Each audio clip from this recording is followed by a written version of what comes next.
Good. All right. Okay. The committee will come to order. Without objection, the chair is authorized to declare a recess of the committee at any time.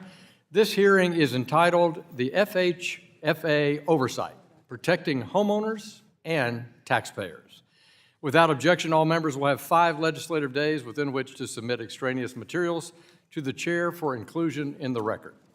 I now recognize myself for a 4-minute opening statement. This morning, the committee will hold a hearing called Federal Housing Finance Agency Oversight, Protecting Homeowners and Taxpayers. This is our committee's second hearing on the government's role and response to the housing challenges faced by too many Americans in as many weeks.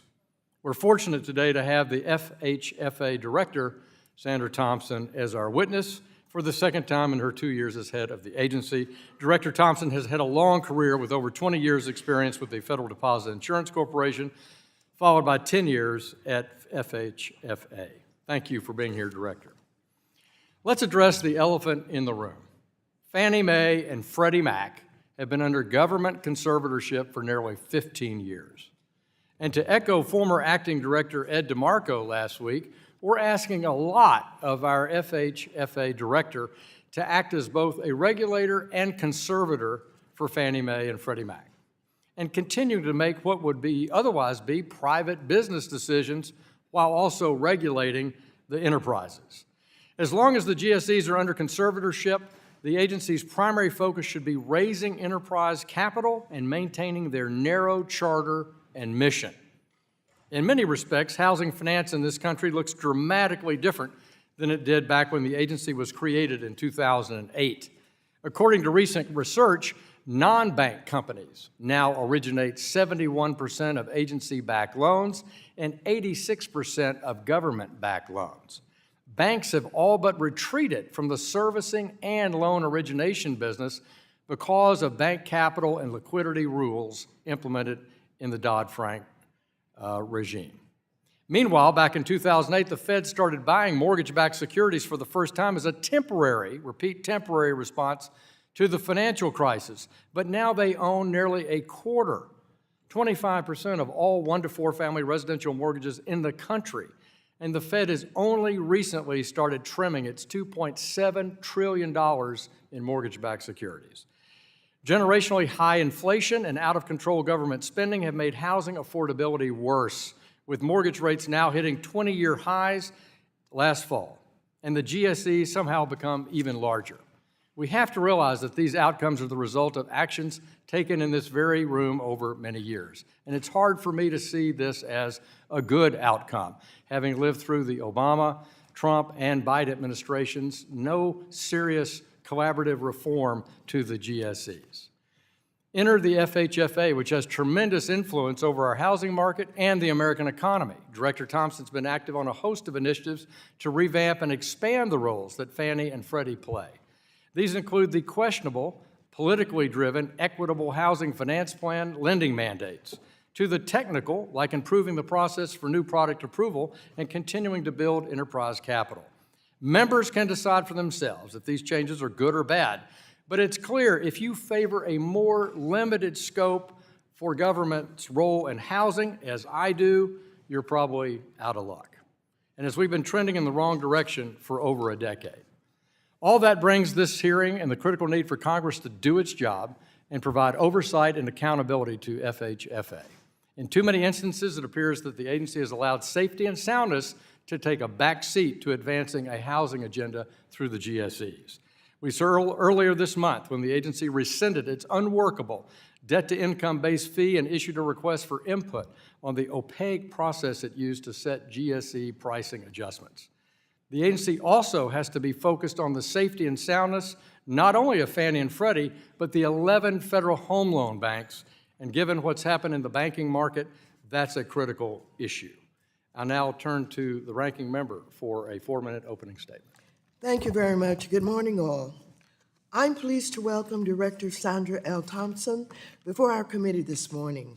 Earlier this month, the Federal Housing Finance Agency took a step in the right direction to adjust loan level price adjustments, or LLPAs, in a way that ensures lower income borrowers with great credit scores, but not enough for a 20% down payment, particularly in today's housing market, are not unfairly penalized compared to similar borrowers with higher income and higher wealth. Unfortunately, Republicans are continuing to spread misinformation about the new pricing framework and regurgitating alternative facts about what this actually means for borrowers, even after their own witness debunked their claims last week. Well, here are the facts yet again. These changes will not result in higher credit score borrowers subsidizing lower credit score borrowers. As former FHFA Director Ed DeMarco, who was invited by the Republicans to a hearing last week, stated, these price changes, quote, are not focused on cross-subsidization. They are focused on making sure across the grid that we're making a rate of return efficient for the capital that has to be raised, unquote. In fact, these changes follow through on capital rules enacted by the Trump administration. More importantly, as our nation's housing and homelessness crisis worsen across rural and urban communities, FHFA's changes will correct for unfair subsidies that have benefited wealthier individuals purchasing lavish vacation homes and investment properties for over a decade.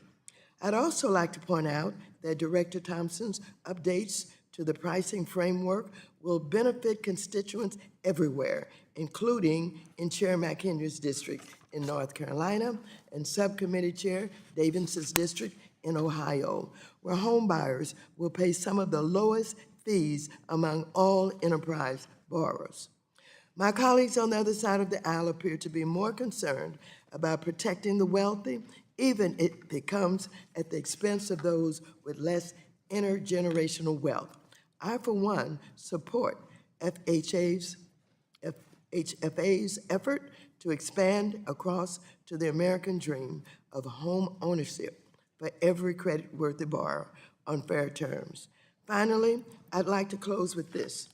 Despite supporting a debt ceiling increase 3 times under Trump, and despite President Biden making a generous offer of level funding the government next year, Republicans continue to threaten economic calamity, including chaos in the housing market that would raise market rates to well over 8%.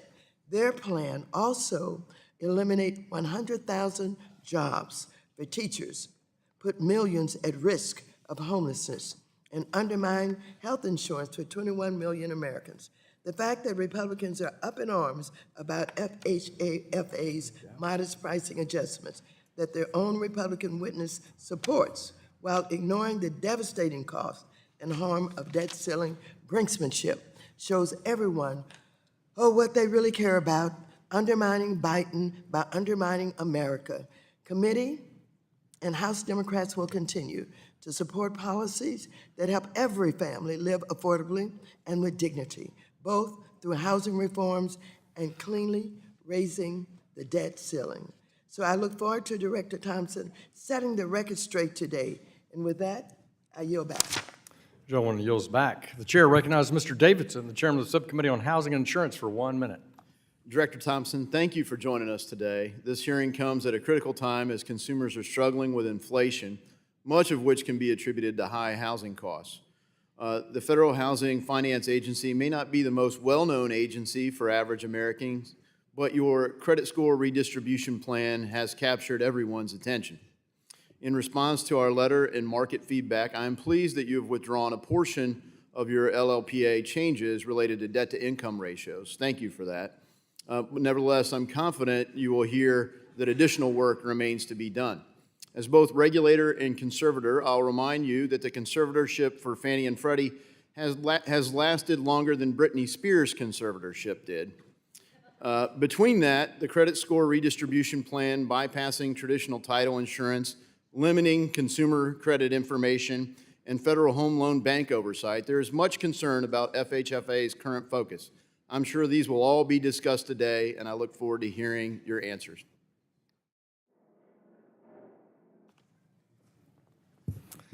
The gentleman from Missouri, Mr. Cleaver, the ranking member of the Housing Subcommittee, is recognized for 1 minute. Thank you, Mr. Chairman. Thank you, Madam Chair, for being here with us today. Housing is roughly 15% of the gross domestic product, 30% of inflation, and the largest source of wealth among American families. According to the Federal Reserve, the wealth of a homeowner is 40 times greater than that of a renter. Addressing the lack of housing supply and preserving the opportunity for homeownership for the average American requires deliberate and sustained action. Unfortunately, some of my colleagues in Congress have abandoned what I believe to be a very significant issue as it relates to housing. And we have not done very much discussion or action on housing since January. Amid a lack of action in Congress, the FHFA has taken great strides in safety, soundness, and support for aspiring homeowners. I look forward to hearing from Director Thompson this morning, and thank you again for this hearing. Gentleman yields back. Today we welcome the testimony of the Honorable Sandra L. Thompson, Director of the Federal Housing Finance Agency. Director Thompson, we thank you for taking time to be with us again. Once again, before the committee, you'll be recognized for 5 minutes to give an oral presentation of your testimony. Without objection, your written statement will be made a part of the full record. Director Thompson, you're now recognized for 5 minutes. Thank you. Chairman McHenry in his absence, Ranking Member Waters and Mr. Hill, and distinguished members of the committee, I am pleased to be with you today to discuss FHFA's work and the country's challenges facing our housing market. When I last appeared before this committee in July, I spoke about my career as a federal safety and soundness regulator.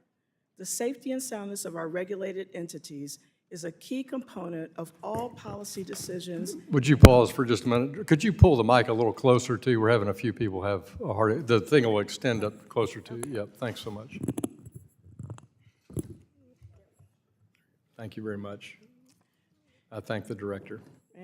When I appeared before this committee in July, I spoke about my career as a federal safety and soundness regulator. The safety and soundness of our regulated entities is a key component of all policy decisions and other actions we take. The enterprises and the home loan bank system cannot achieve their missions without a continued and unwavering focus on safety and soundness. As you know, home prices have soared in recent years, and mortgage interest rates are higher than they've been since the record low interest rates experienced during the pandemic. In addition, the country is dealing with a housing supply shortage. There simply are not enough houses, especially for first-time home buyers. Many young adults, people just starting out, college graduates, people who've been renting for a while, along with members of our workforce whose professions require them to live where they work, such as teachers, policemen, firefighters, and other first responders, just can't afford home ownership. Or if they can buy a home, they have to move far away from their places of employment to find a home they can afford. This is true for people across our country in both rural and urban areas. Most first-time home buyers cannot afford to put 20% down on a house. That's $40,000 on a $200,000 house and $60,000 on a $300,000 house. These are credit-worthy people who are paying their rent, utility, and other bills on time. They simply cannot afford a large down payment. The pricing changes we've made will help most first-time home buyers by eliminating the upfront fees. We were able to do this because the returns the enterprises earn on second homes and vacation homes, investor homes, are more than enough to offset the first-time home buyer upfront fee. But unfortunately, the reality is that even with no upfront fees, the first-time home buyer still pays higher overall mortgage costs than most other home buyers. Pricing for loans is complex, so I'd like to take this opportunity to provide more context and clarity so the public can better understand why we made changes to the outdated pricing grids. FHFA updated the pricing framework for 3 reasons. 1, to update grids that had not been changed in almost a decade. 2, to help creditworthy first-time homebuyers limited by income and wealth across this country, and 3, to enhance the safety and soundness of the enterprises by building capital. This reduces the risk to taxpayers who have borne the burden of supporting the enterprises since they were placed into conservatorship in 2008. The pricing grids in effect prior to these changes had not been updated in many years and were not fully reflective of the capital framework that governed the enterprise's requirements. In fact, the prior grids, many low to moderate income borrowers were overcharged and some borrowers were undercharged compared to the capital requirements. But most importantly, and I want to be very clear on this key point, which is one that bears repeating, in the new pricing grids, borrowers with strong credit profiles are not being penalized at the expense of borrowers with weaker credit profiles. Put another way, even with reduced fees, borrowers with lower credit scores and lower down payments will continue to pay higher overall mortgage costs than borrowers with higher credit scores and higher down payments.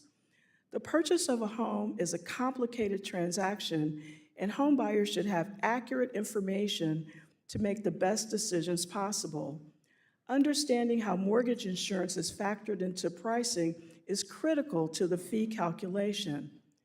By law, the enterprises cannot purchase a loan with a loan-to-value greater than 80%, which means that if someone puts down more than 20% or more, or less, 20% or less, they have to have credit enhancement to protect the enterprises.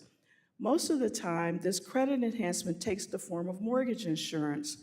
Borrowers must pay for this insurance in addition to their guarantee fees. This does not show up on the pricing grids and is why many loans with loan-to-value ratios greater than 80% have what looks like lower fees, but you have to add the mortgage insurance premium to these loans to get a more complete picture of borrower costs. The less down payment you have, the more mortgage insurance coverage you need, and the higher the cost.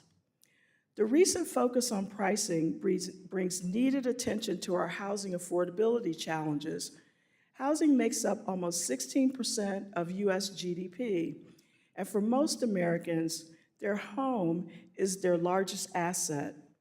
Owning a home is the primary way for hardworking families to build wealth and pass it on to their children and grandchildren. And for renters, their rent bill is usually the largest expense that they have every month. Every American deserves safe, decent, and affordable housing.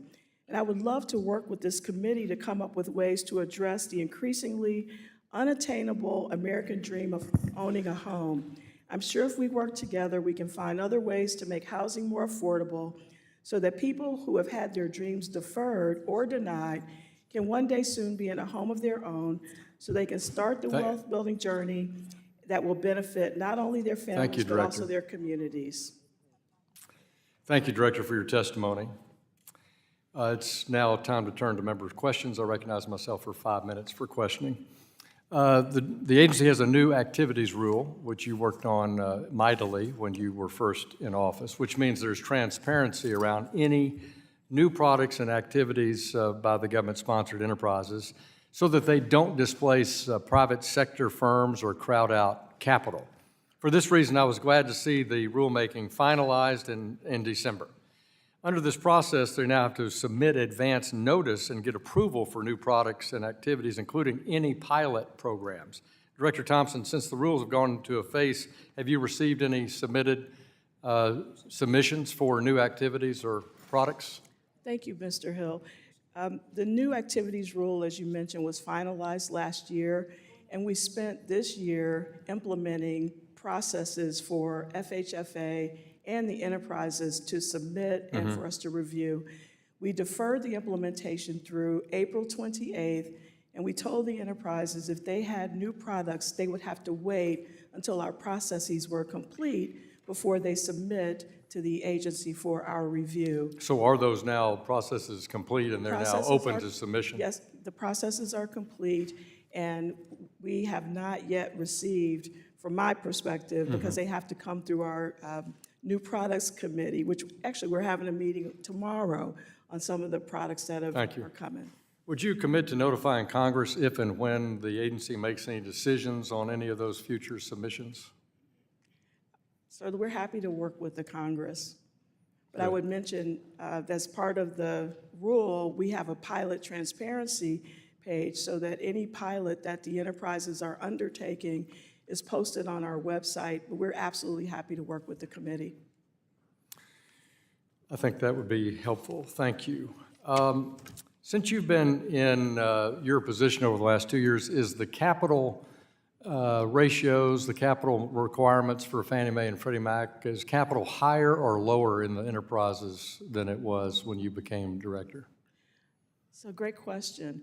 The enterprises capital rule was put into. But I mean the capital itself, or the actual capital, yes. Yeah, actual capital for Fannie Mae and Freddie Mac. Is it the higher or enterprise- lower than when you came into office? Well, it's higher than it was when I came into office. And The is- enterprises are just now able to retain capital. And is the rule, the capital mandate, is it require more capital now, or was it higher when you took office?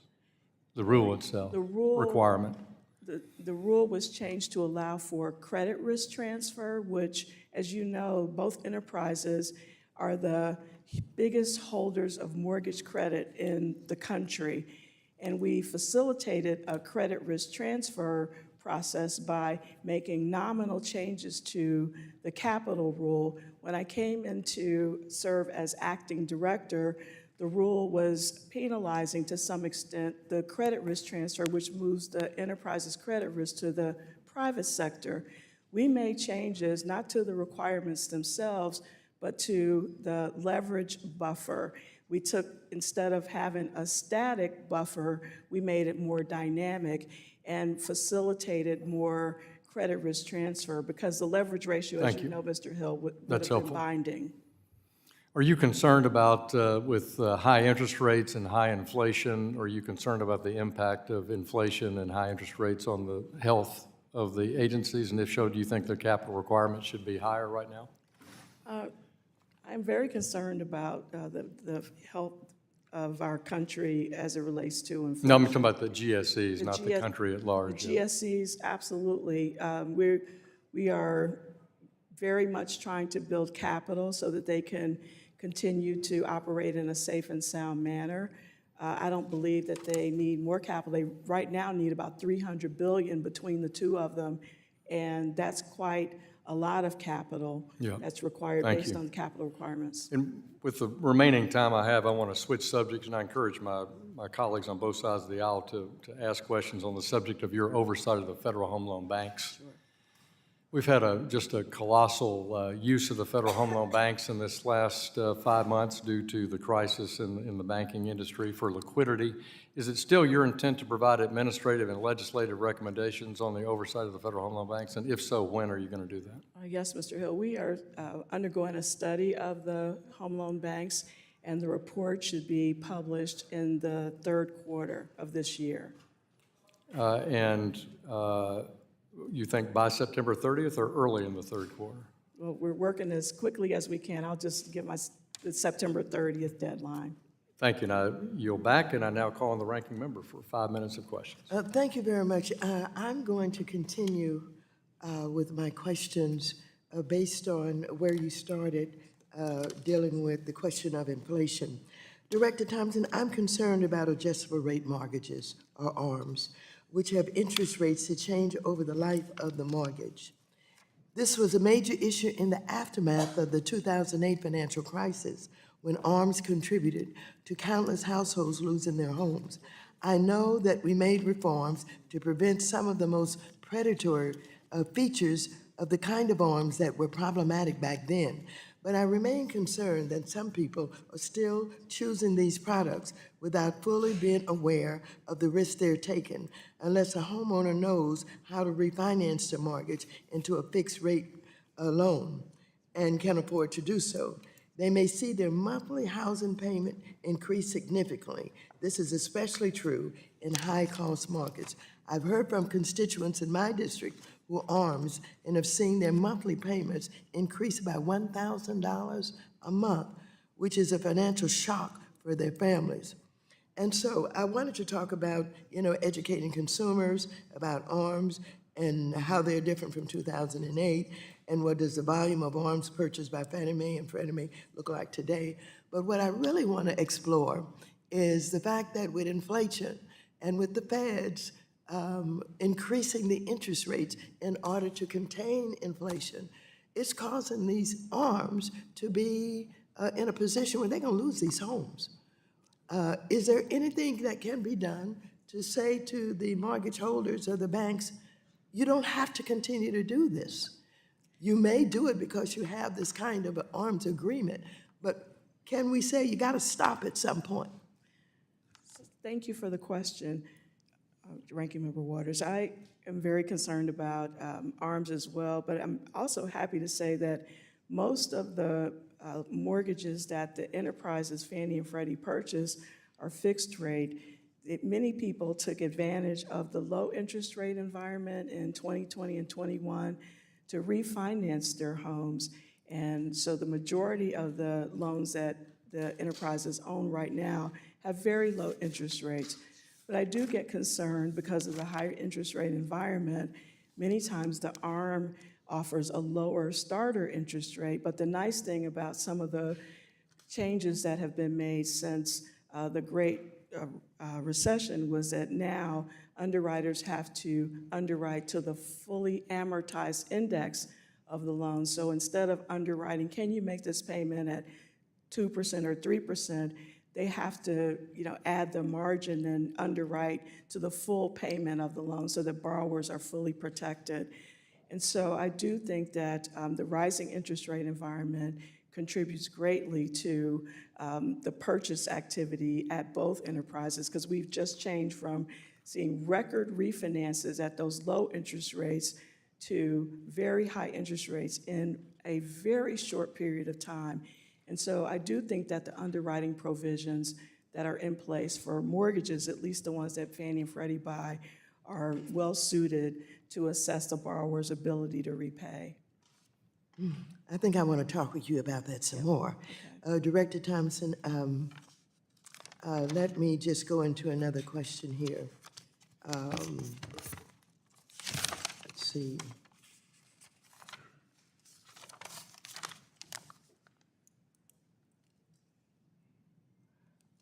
We are less than 2 weeks away from defaulting on our nation's debt, and my Republican colleagues are threatening a completely avoidable economic catastrophe that would have global impacts. If we were to default on our national debt, the impacts on our housing market and on prospective home buyers would be devastating.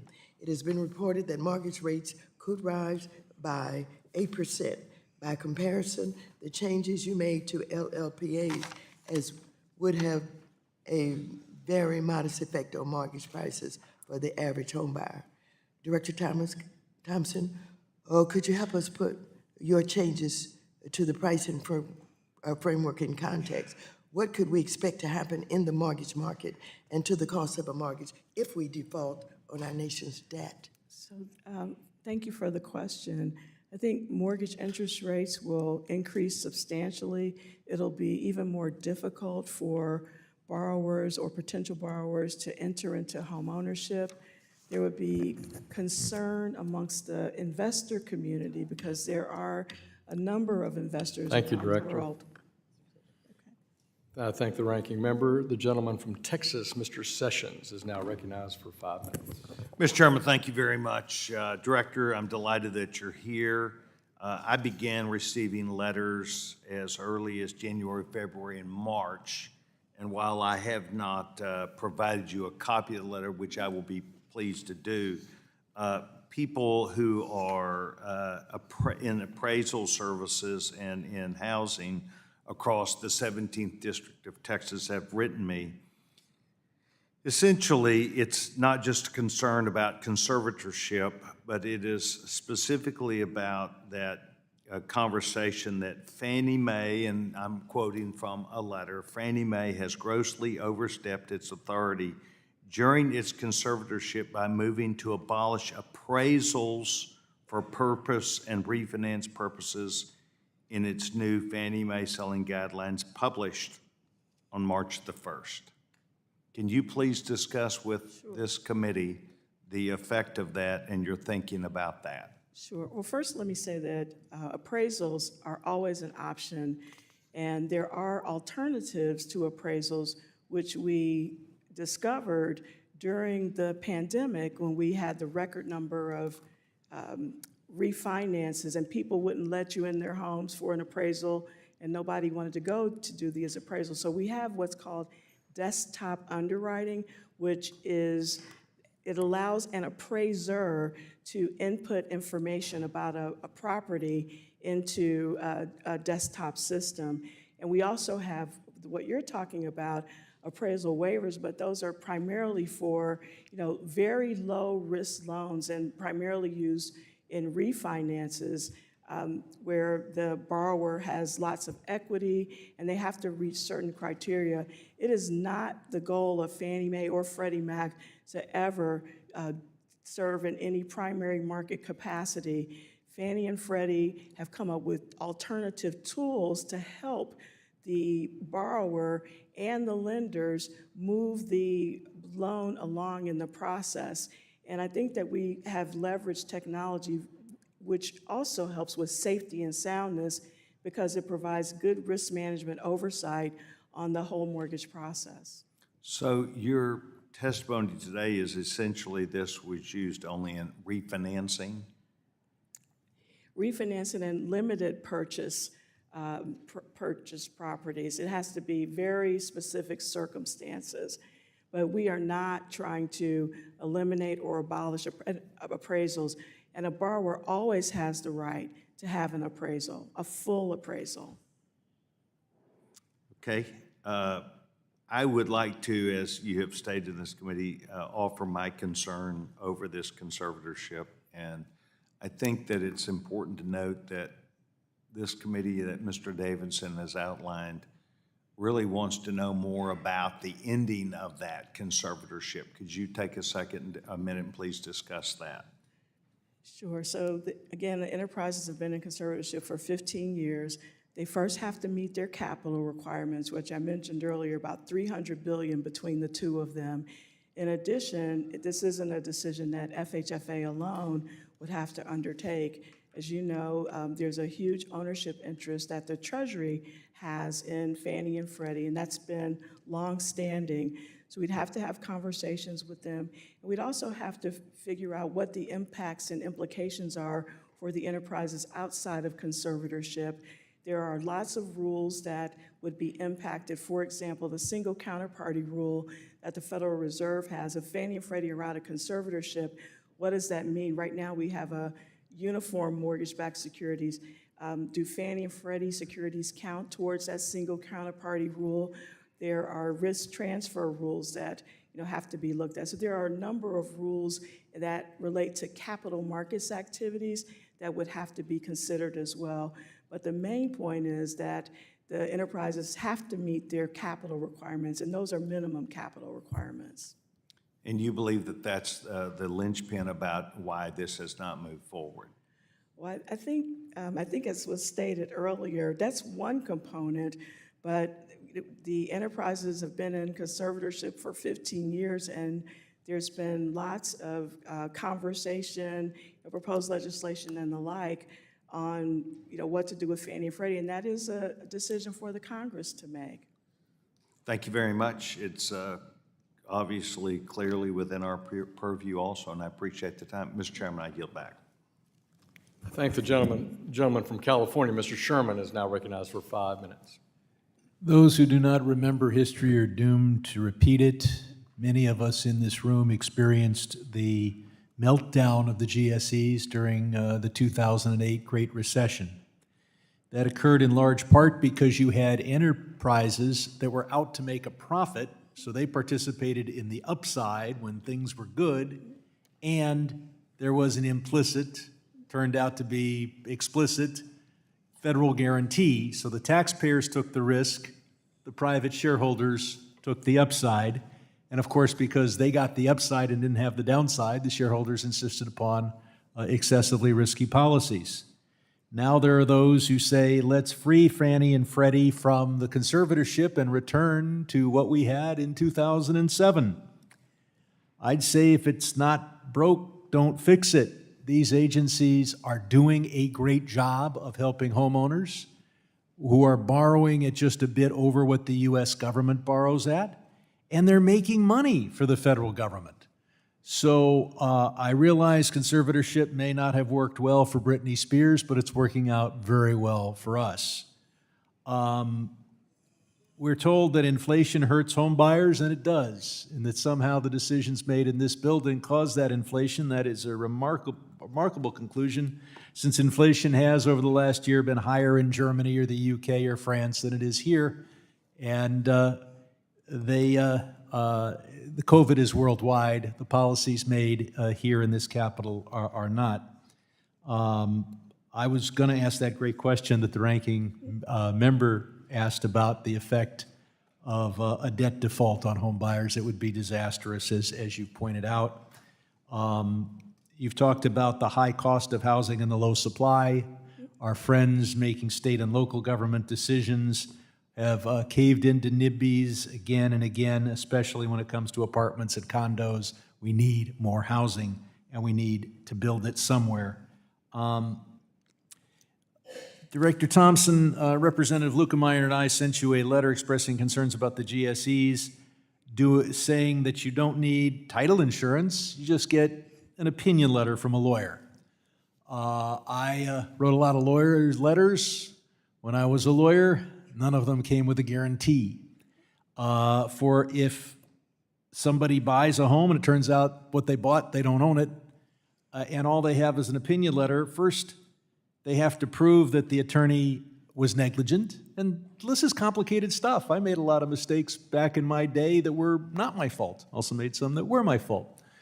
And then even if you can prove it's that the attorney is at fault, you've got to hope you can sue that attorney and prove to a jury that it was their fault. And then you got to hope that they're adequately insured. And if you have one attorney making the same mistake in the same tract or neighborhood, 2 or 3 homes blow a hole in the errors and omissions policy, and the rest of the homeowners get nothing.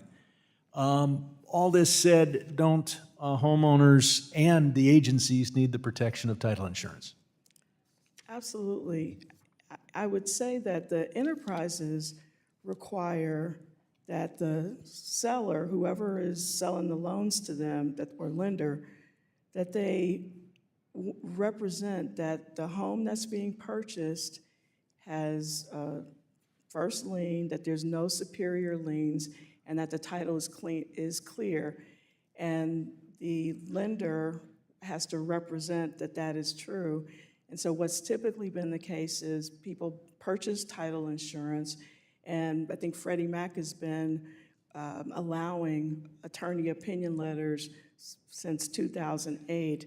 But when we looked at the numbers last year, I think there were only 45 borrowers that used this attorney opinion letter, and it's an option, and certainly that's one for the lender. So only 45 people in the country have used this. Just for last year. For a whole year. I'm going to go on to another question that hopefully affects more people, and that is, Fannie and Freddie have talked about transitioning to a bi-merge credit report, relying on 2 credit agencies rather than a report where you need all 3 credit agencies. Now, there are only 3 credit agencies. So if you had a rule that requires all 3 credit agencies be used, none of those credit agencies has to do a good job, because you're guaranteed that you're one of the 3 participating in a 3-factor formula. Would we benefit from increased competition for better accuracy among the credit reporting companies if we just go to 2? Sure, thank you for the question. So when we started looking at— If you could answer that question in writing, please, Director. Thank the gentleman from California. The gentleman from Florida, Mr. Posey, is recognized for 5 minutes. Thank you, Mr. Chairman. Ms. Thompson, could you give us a brief summary of the status of the lawsuit against Fannie and/or Freddie by the investors? Which one? Yeah, just— Oh, certainly. I think it was October last year, There was a lawsuit trial for Fannie against the investors, the junior preferred shareholders, not all of them, but many of them. And there was a DC trial, it was FHFA versus the junior shareholders. And there was a hung jury. And so there's going to be an upcoming trial in, I think it's July, that will further the issues that previous trial was dealing with. And that was, one, the settlement or the actual amount of the benefits to some of the junior preferred shareholders. A prior judge had limited that amount to, I think it was $1.8 billion. And so we're trying to figure out what that amount is. And that's the premise of the trial that's coming up in July. Thank you. Can you tell me the amount in legal defense fees the taxpayers have paid so far? Sir, I will have to get back to you on that. The trial that I mentioned was the first jury trial, but there have been a series of trials for the past 14 years that FHFA and the enterprises have participated in, and I certainly would be happy to give you that number. Yeah, I understand it was over 100 million years ago, many years ago.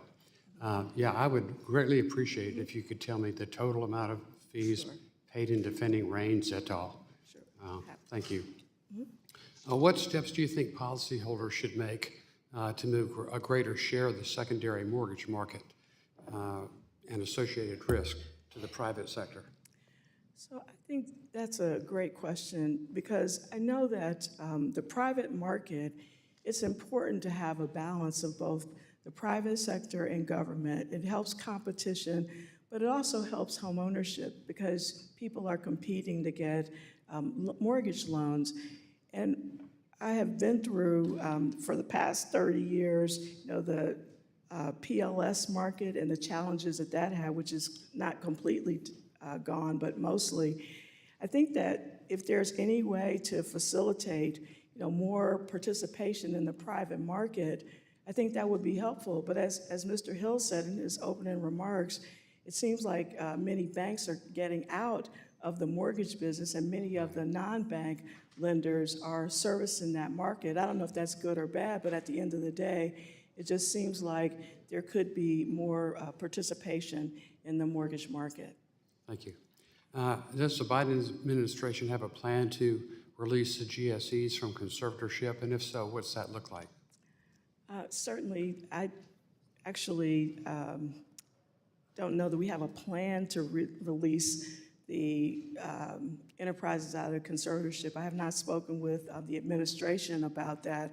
FHFA is an independent regulatory agency, and I do believe that meeting the capital requirements is really important.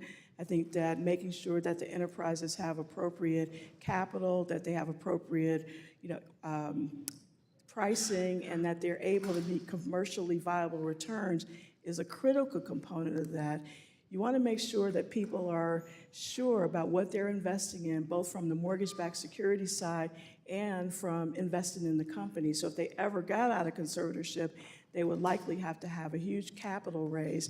And there are a lot of questions that would need to be answered, but they also would have to have the capital requirements to make sure that they're in position to take care of any losses that they have. Thank you. Broadly speaking, what role should risk-based pricing play in setting borrower and lender prices for GSE insured mortgages? So risk-based pricing is very important. We currently have, after all of the concerns that were raised about the loan level pricing adjustments, we have issued a request for input that asks that very question. What role should the capital rule play in terms of setting the prices? What role should loan level pricing adjustments play? Should there be any? And so we're really looking for stakeholders to provide input on how we establish returns and pricing so that we can, answer that question responsibly. Thank you, Ms. Thompson. Thank you. Gentleman's time has expired. The gentleman from New York, the ranking member of the House Foreign Affairs Committee, Mr. Meeks, is recognized for 5 minutes. Thank you, Mr. Chairman. Thank you, Director Thompson, for the excellent job that you're doing at FHFA. Let me follow up, because I agree with the ranking member, and I don't think you got a chance to answer the question. You know, our Republican colleagues are threatening to default on our debt. And as the ranking member asked, what effect would that have on the housing market? You started, you only had about 6 seconds to go. So I want you to be able, I think it's important for this committee and America to hear what effect it would have. Thank you. So I do believe that mortgage interest rates would increase, and to the extent that homeowners are impacted and they're not getting paid, and it would certainly impact employment, which would increase delinquencies for the mortgages that are owned by, Fannie and Freddie. And to the extent that delinquencies are increased, then we would have to start, making sure that the investors get paid. The investors, and fortunately, at both Fannie and Freddie, there's $100 million to cover losses, but I don't know how long, something like this would last, or how much would really be necessary to make sure that, investors got paid. And we lost a lot of confidence in the last Great Recession, through the PLS market and mortgage-backed securities investors. While they're worldwide, we were just regaining the confidence back. And so making sure that we have homeowners who can afford these homes, because again, these interest rates will be really high, is really important. Want to make sure that investors also have confidence that they're going to get their return on investment. So I think there would be some confidence issues on both the beginning with the borrowers and the homeownership, and then the end with investors and mortgage-backed securities. Thank you. And that affects, as you were talking about earlier, the private market also getting involved, as well as the global market as far as confidence in what we're doing. So it will be devastating, in other words, and people will lose homes, and we know that those who are renting, they'd be faced with losing rental assistance in the middle of a housing crisis. So this idea of it actually is a default on America if in fact my Republican colleagues continue to move to hold the debt ceiling hostage. But let me move real quick on the time that I have left with talking about and discussing appraisal biases. As you know well, the appraisal is a critical part of the home buying process, and significant attention has been given to the bias and discrimination that have resulted in material loss for borrowers of color particularly. Now, I understand that you hosted the second of 2 public hearings on appraisal biases just last week. Could you provide any key takeaways from the public hearing, including specific steps that FHFA and the enterprises are taking to, or plan on taking, to work towards more fair and equitable property evaluations? Sure, thank you for the question. So we have actually issued over 43 million loans, or data on 43 million loans. We had to anonymize the data, but just to help with the discussion on appraisal bias. And we published the data last October, and we update it every quarter. And we have provisions so that people can use tools to look at neighborhoods and pricing of homes in different neighborhoods. And in many cases, homes in minority neighborhoods are appraised at lower values than loans in non-minority neighborhoods. And because we had started this conversation, most of the discussion was based on anecdotal data. And so now we have actual data from the enterprises, and people can go on our website, use the data, and come to their own conclusions. But I've seen a number of studies that do reflect that some of the appraisal numbers are much lower in minority neighborhoods across the country than they are in non-minority neighborhoods. But the data is on our website. And what about in the appraisal profession? Can you tell us what outcomes the initiatives have been taken, including how many people of color have entered into the profession? So there are a number of appraisers, and it's our understanding that the appraisal industry is aging and that there The time of the gentleman has expired. I invite the director to be responsive to the gentleman's question in writing. The gentleman from Missouri, Mr. Luke DeMeyer, is now recognized for 5 minutes. Thank you, Mr. Chairman. Ms. Thompson, I'm just kind of curious, do you ever meet with the president at all or talk with him about how his policies are affecting home ownership and the ability of your agency to function? So I have met with the president to talk about home ownership, along with the secretary, when we present a global perspective on home ownership. Do you talk to him about what his policies are doing to home ownership, such as increasing rates, now his unwillingness to meet until about 2 weeks before the deadline with regards to the debt limit bill, how that all affects? You've already delineated what you think is going to happen here, higher interest rates could increase costs. Do you ever talk to him about that? Had your agency talked to his people, himself personally? Certainly. We have conversations with the White House, we have conversations with Treasury, we have conversations with other regulators. Do they listen to you? Of course, everyone is. They may hear you, but they don't listen, do they? Because we continue to have this increased situation. I just read in the paper again yesterday where the Fed looks like they're going to raise rates at least once or twice more this year. That's going to have a dramatic effect on the housing ability, our people ability to afford houses, is it not? Rising interest rates is a huge contributor.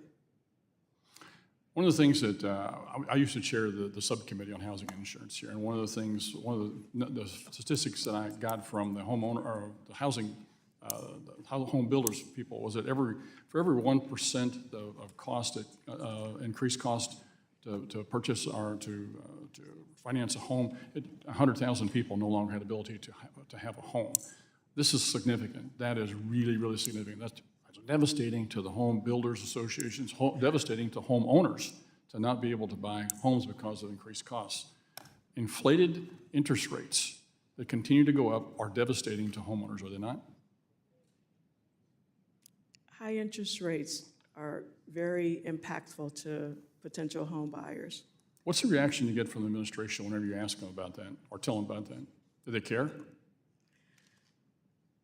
To have 100,000 people every time you raise the interest rates like that and raise costs, 100,000 people no longer have access to homes. No, understood. Housing is a big part of our economy, and I think everyone. It's a national. So you're not issue. telling me that they react at all?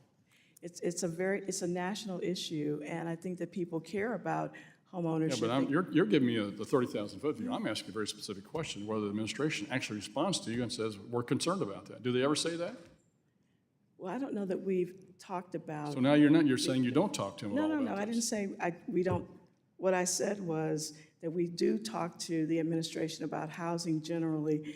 I think everyone is concerned about home ownership, including the administration, including people that I've talked to in this room. Well, it doesn't seem as though you're meeting with them on a regular basis and getting your message across. How can you not? That's your job, to talk about housing. How can you not be forceful and say, I'm an advocate for housing. I'm an advocate for people to have home ownership. Your policies are killing us right now. Please listen to me. And I don't hear that from you. I'm sorry. Ms. Thompson, you had a career with the FDIC, is that right? Yes. About 20 years. You were in charge of the examination enforcement program for risk management, correct? That is correct. So FDIC enforces capital requirements on its bank, does it not? They do. So you talked a little bit about this morning about the need to be about $300 billion of capital to be able to move out of conservatorship. And you're at what level right now, roughly, with the two GSEs combined? About 100. About 100. Loss. I know when I chaired the committee, it was about, I think, 20 or 25, which was about 6 years ago. So they're making progress toward that end. The problem is, as long as the GSEs are undercapitalized, it allows a whole lot of other things to go on. Would you, in your position as a risk management officer, allow the banks to engage in new activities if they were undercapitalized like this? The banks would have to submit to their regulators. You were the regulator, Ms. Thompson. So the question is, if you had banks that were severely undercapitalized, 100 billion versus 300, they're only a third of where they should be, and they wanted to expand their services into new areas they had no expertise in, would you go along with that? I would have to look at the plan submission. Ms. Thompson, you know as well as I do, I'm a former examiner. That wouldn't happen. They would not be able to expand because they don't have the expertise or the capital to absorb the losses that are going to come because they don't know what they're doing in this area. They would likely be on a capital plan, and to the extent that an activity would help increase their capital, we would have Gentleman's to time is thoroughly look at it. expired, and yield back. thank the gentleman from Missouri, and director is invited to respond in writing. And now we recognize the ranking member of the House Agriculture Committee, Mr. Scott, Georgia, for 5 minutes. Thank you, Chairman. Director Thompson, back in October of 2022, FHFA announced the agency's transition to a bi-merge credit report rather than a tri-merge credit report for GSE-backed mortgages. And I want to specifically focus on the portion that proposes to use an average borrower's 2 credit scores as the representative credit score for single-family mortgages instead of the lower of 2 credit scores. Under the current 3 credit report system, lenders have access to all available credit history information about potential borrowers. My concern is that by removing one of the reports from a lender's review, FHFA is potentially leaving out predictive and positive credit history out of the credit risk assessment. And while I agree that we need more competition between the 3 nationwide credit reporting agencies, I have concerns that this action could have serious implications for consumers planning to purchase a home. And my understanding is that FHFA and GSE officials say that the proposal is more sustainable than the old regime of FICO classic reporting. So can you explain what your agency means by more sustainable? Sure. So, years ago, there were 3 separate credit reporting agencies, and they had special information about certain parts of the country. One had information on, the West Coast, South, and Northeast regional. Having said that, we've made several advances in technology, and now there's national lending. And we currently require the enterprises to get credit scores from all 3 companies, and you have to pull a credit score for every borrower on the loan.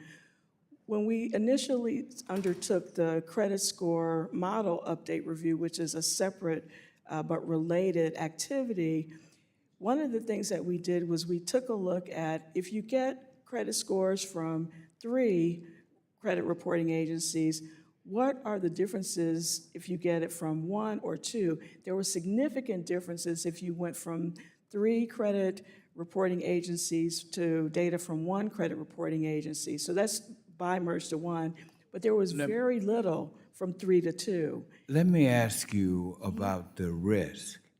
Has there been a review of the risk that this change could have on the underwriting process? And is there a mechanism in the proposal to ensure positive credit history is not left out of a borrower's credit risk assessment? Right. So we have done an assessment on the differences between moving from 3 credit scores to 1 credit score and 3 credit scores to 2 credit scores. And again, the accuracy is not impacted very much, if at all, moving from 3 to 2. And we do believe that that would foster competition. With regard to including positive rental payments, that is something that's going to be, and currently is included in the underwriting systems for both Fannie Mae and Freddie Mac. If people report these positive payments, they are included and they get factored into the crediting decisions. And let me ask you this. would you be willing to share this information with members of this committee so we can have a better understanding of the impact the bi-merge credit report proposal could have on our constituents? Sure, we'd be happy to provide you a briefing with the information. Thank you. And I think you're doing a wonderful job. Thank you.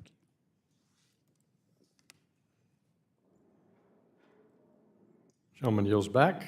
Gentleman from Oklahoma, Mr. Lucas, recognized for 5 minutes. Thank you, Mr. Chairman. Director Thompson, I'd like to follow up on the concerns that many of my colleagues have raised regarding the recent changes to the loan level price adjustments.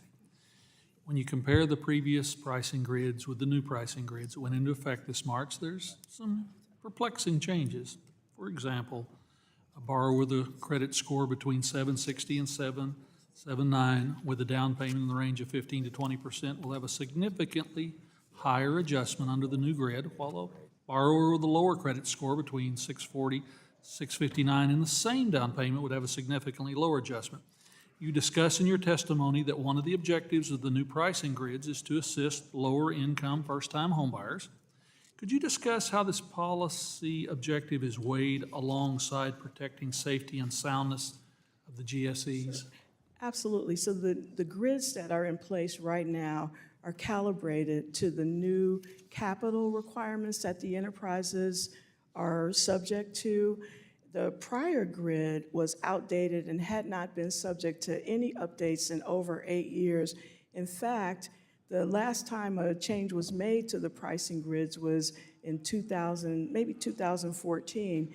Since then, the enterprises have had what we call the conservatorship capital framework, and the pricing grids were not changed to reflect that framework, nor were they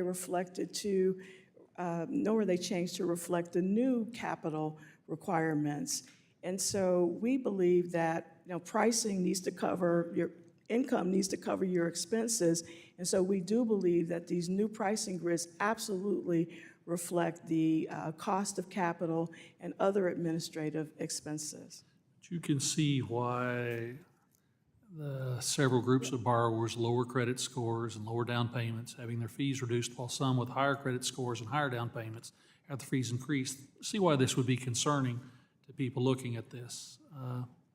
The GSEs owned and guaranteed approximately $7.4 trillion in mortgages at the end of last year. That is more than half the $13 trillion U.S. mortgage market. Is this why it's imperative that Congress play an oversight role in FHFA? Director Thompson, could you discuss what you view as the oversight role of Congress, particularly in identifying the risk and vulnerabilities within the housing finance sector?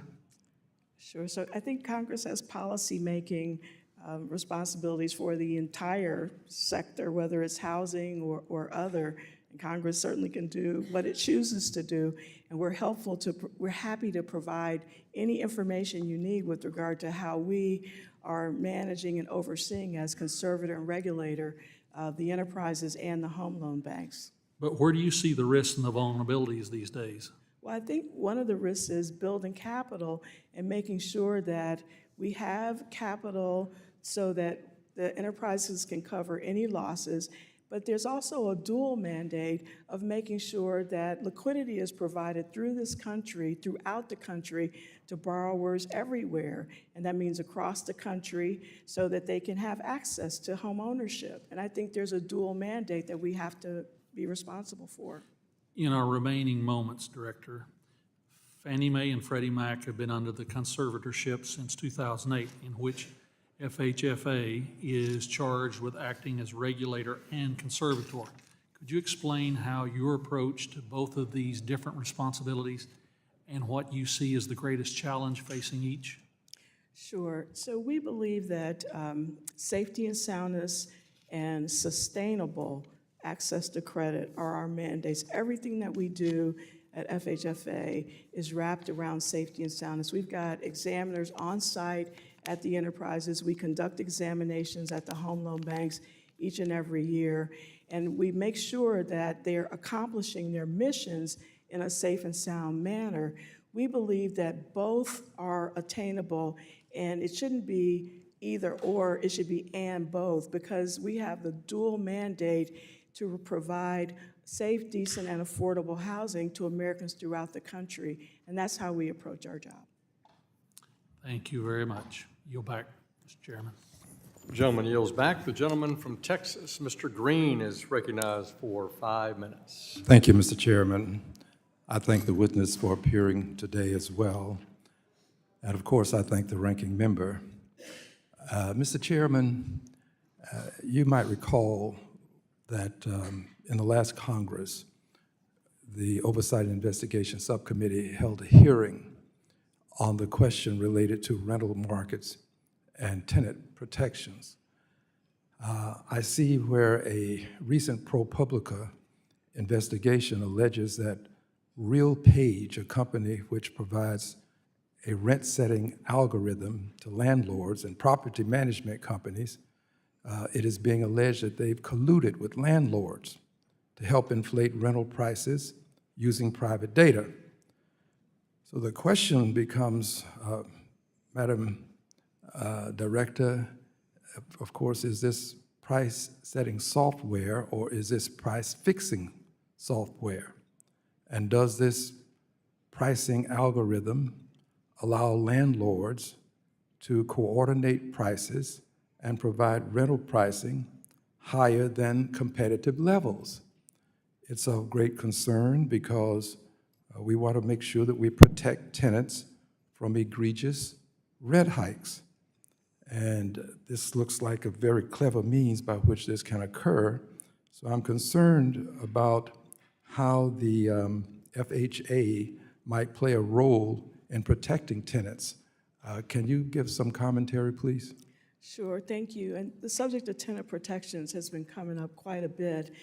And our agency is preparing to issue a request for input to get stakeholder input on this very issue. I read that same article, and Fannie Mae and Freddie Mac in particular are secondary market participants. They provide the funding or financing to lenders. And so we've asked them to talk to the lenders, who in turn talk to the property managers to figure out, one, are they using this type of algorithm to establish rents? But two, we want to make sure that we are balancing safety and soundness and tenant protections so that tenants certainly have rights, and also the multifamily lenders that build these properties are part of this conversation. So we're really looking forward to getting input on our request for input on tenant protections for stakeholders for loans that are backed by Fannie and Freddie. Well, thank you for looking into this. I'm moved by this in part because when I was a neophyte lawyer, we were given a booklet that would give us suggested prices for various actions, divorce, one price, DWI, another. And this was found to be a violation of antitrust laws when you start pushing prices so that you create a price level that is beyond what would ordinarily be a competitive price. And this smells very much of what I experienced when I was a neophyte. And I'm really concerned to the extent that I may give you a written request. I don't want you to get blindsided. I may give you a written request as it relates to this, because from the hearing that we had, it became very obvious to us that major corporations were buying up these properties, and that somehow in buying them, prices were being elevated. This was immediately during the advent of the pandemic. Prices were being elevated. And not only were the prices too high for renters, but they were also buying properties that first-time home buyers could have acquired. So they were cutting into poor people, like poor people who don't have what rich people have, and in various ways. Your final comment, please. We don't allow institutional investors to purchase these single-family rental properties. I think one of the enterprises did one transaction in 2018, and we have not allowed that since. Well, thank you very much. I will yield back the remainder of my time. Gentleman from Texas yields back. The gentlewoman from Missouri, Mrs. Wagner, the chair of the Capital Markets Subcommittee, is recognized for 5 minutes. I thank the chair, and I thank Director Thompson for joining us here today.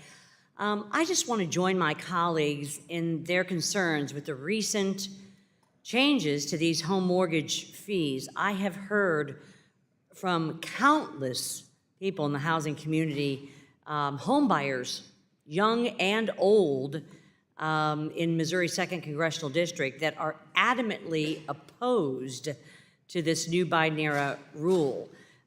What you're essentially proposing or doing is taking money from those with good credit that have spent years saving for a home and transferring it to more risky borrowers. We all agree that there is a housing affordability problem in this country, but it won't be solved by punishing those who play by the rules and did things right. And none of this will be solved by this unjust, socialist-style redistribution of wealth. Director Thompson, on May 15th, you did announce a formal request for input, an RFI, on the broader pricing change initiative after significant stakeholder, as I just reflected, and congressional feedback and concern. Now, this is one step in the right direction. However, I believe that you are putting still the cart before the horse here by releasing a new pricing framework without proper input first.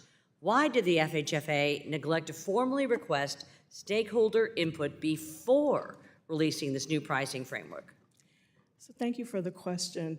You know, the FHFA reports on pricing every year to the Congress, and we also publish reports that discuss what the pricing requirements are. But what about the input, stakeholder input? Yeah, what I would like to say is we published the changes.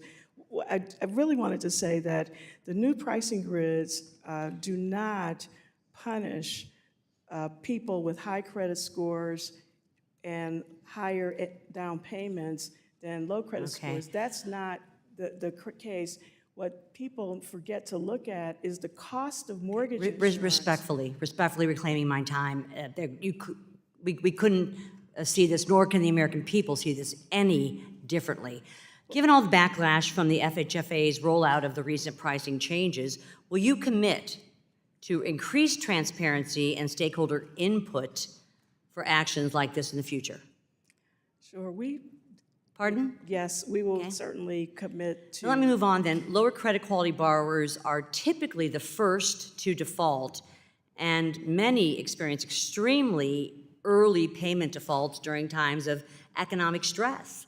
If more borrowers with worse relative credit receive Fannie and Freddie guarantees, could that result in more systemic risk for these GSEs, either one, in the short term, in an economy at risk of recession, or two, in the longer term as the credit quality of GSEs deteriorate? Well, that's one of the reasons the enterprises require mortgage insurance, because if there's a default, the mortgage insurance steps in front of and has the first loss position and protects the enterprises and limits the enterprise's loss.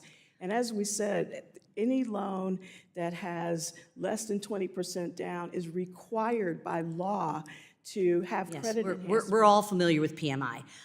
Director Thompson, I'm concerned with the FHFA's proposed actions related to the bi-merge, tri-merge transition, which would only require 2 credit reports instead of 3 to determine consumer credit scores. I am sure that you would agree that relying on incomplete and imprecise data raises the possibility of another GSE policy-created mortgage crisis. Lenders cannot accurately price risk and manage their mortgage-related exposures if they are relying on limited picture of borrowers' credit files. I mean, ultimately, the taxpayers will pay the cost if mortgage defaults increase. And like it or not, the most predictive of models, the single most predictive one is credit scores. So how would this change work, and who would determine which two reports to use? And at what juncture in the lending process would that decision be made? So the decision would be made early on in the lender would choose the two of the three. We think it fosters competition and it lowers the cost for the buyer instead of getting reports from three. Do all three have the same data? Some have more data than others. Yeah, that's Gentlewoman's time has problematic. expired. My time's expired, and ma'am, I have a multitude of questions in this arena. The that I'm gonna you forward can to you. respond to the gentlewoman Thank you. in writing. Thank you, Director. The gentleman from Missouri, Mr. Cleaver, is now recognized for 5 minutes, the ranking member on the Housing Subcommittee. Thank you, Mr. Chairman, and again, thank you, Chair Thompson. And let me also express appreciation for your availability and your staff's availability to discuss these issues of significance to us. It's always helpful. And particularly, I'm now very much interested in FHLB, Federal Home Loan Bank, which is in Des Moines, Iowa, about 175, 180 miles from me in Kansas City, Missouri. And so we ended up having a lot of concern and questions around the Silicon Valley Bank and the Silvergate Bank because the FHLB had provided billions of dollars to both of those banks in the weeks that led up to their collapse. And so whenever that kind of thing happens, we are going to get questions. Well, I thought their priority was making affordable homes available. And if that is in fact their mission, and if they are backed up by the federal government, implied or not, how can they justify giving billions of dollars to two banks that went under? Yes, so thank you for the question. And the home loan banks certainly we're part of the greater financial ecosystem, and we are conducting a review of the home loan banks, and we'll, as part of the report that we issue, have a discussion about the home loan bank's role in the failure of the three banks, or the two banks over the March 9th weekend. What I would say is we work very closely with the primary federal regulator, and they govern the permissible activities. But what we do is we try to make sure that the federal home loan banks are not the lender of last resort. That's supposed to be the Federal Reserve. And to the extent that, if home loan banks wants advances, then we certainly work with them. We assess their credit and look at just their activities over the quarter, because we don't get reports of examination, so we have to rely on our own member credit assessments. We, again, based on the requirement of law, are required to provide advances, and these advances need to be used for home ownership, home lending. They can be in the form of loans or mortgage-backed securities that are purchased to fulfill some of the collateral requirements when they're requesting advances. And so we really keep a close eye on the home loan banks. And as it relates to these failures, we're definitely going to incorporate the home loan bank's role into the report that we publish by the end of the third quarter. All right, thank you. I look forward to seeing that. The federal home loan banks have over $1 trillion in assets. And we also are having a serious problem with home ownership or the lack thereof. Is it reasonable that the federal home loan banks play a more active and aggressive role in responding to the affordable housing crisis? Yes, absolutely. We conducted numerous listening sessions around the country to talk about the role of the home loan banks. And almost at every session, many participants said that there was more that the home loan banks could do to be helpful in their affordable housing responsibilities. And so we will be, again, publishing a report that will list some of the suggestions that were made to really help the home loan banks better focus and enhance the activities around affordable housing in their respective banks.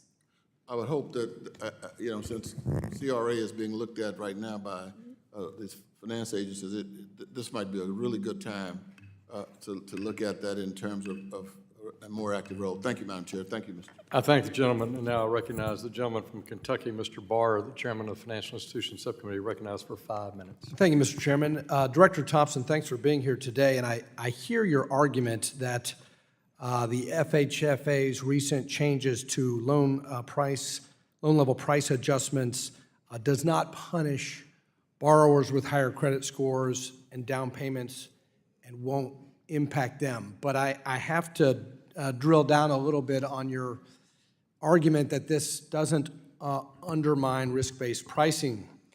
Did the LLPAs assessed on any loans increase under the new pricing grid? Yes. In terms of credit scores, were there any price increases assessed on any loan with a credit score of 679 or lower? I don't have the chart in front of me. I think the answer is no. But the next question is really more revealing. Is it correct to say that all increases in the LLPAs under the new grid were assessed on loans with credit scores of 680 or higher? I think the capital requirements for those loans, which the pricing grid is tied to, I think would reflect the risk distribution of those. Yeah, the answer is yes. Okay. So every one of these higher fees goes to borrowers with credit scores higher than 680. And this is the problem that members have because our constituents have a problem with this. And it may advance a political agenda of equitable housing, but it doesn't advance the statutory mandate that you, as the FHFA director, have to promote safety and soundness. So what we think you're doing here by assessing higher fees on higher credit borrowers is you're actually contradicting the statutory mandate to advance safety and soundness, and you're putting taxpayers at risk. I want you to kind of take that feedback, evaluate it, and recognize that, yeah, in fact, the borrowers with the highest credit scores are the ones getting the higher fees. Let me follow up Representative Cleaver's very good questions about the Federal Home Loan Bank system. One of the key lessons from the recent bank failures is how quickly deposit outflows can cripple a financial institution. And Federal Home Loan Banks do have an ability to respond most instantly to their members' funding needs. This is particularly important for community banks and credit unions who otherwise don't have access to the capital markets. I hear what you're saying, that Federal Home Loan Banks are not the lender of last resort, but considering this recent history, would you agree that any suggestion to limit access to Federal Home Loan Bank liquidity could have negative consequences for financial institutions and consumers if residential mortgage assets can't be effectively liquefied or pledged through FHLB borrowing? So I think first I'd like to say that even with these reduced fees, borrowers with high credit scores and high down payments will always pay less than borrowers with low credit scores and low down payments. That's FHFA's requirement, and we do believe that it's safe and sound. With regard to the Federal Home Loan Banks, the Federal Home Loan Banks have to issue debt. So when a member comes in, if they have a large requirement, the debt markets are not open 24 hours a day. And so what typically happens for the Federal Home Loan Banks is the members come in and they have staggered requests. And if they have a large request, then the Home Loan Bank has to plan for it because they have to issue debt to meet the funding requirement.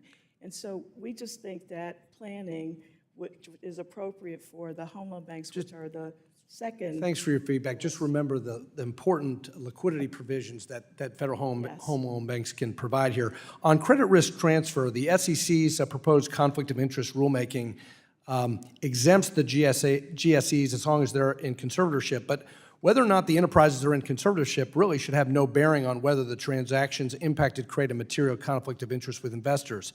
I appreciate that you've restored capital credit for CRT and revisions you made to the Enterprise Regulatory Capital Framework, which supports ongoing issuance of credit risk transfer transactions that protect taxpayers.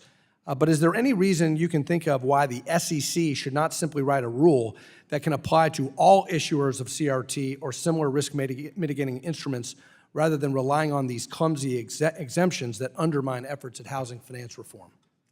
So I think that FHFA, so we have no jurisdiction on what the SEC should or should not do.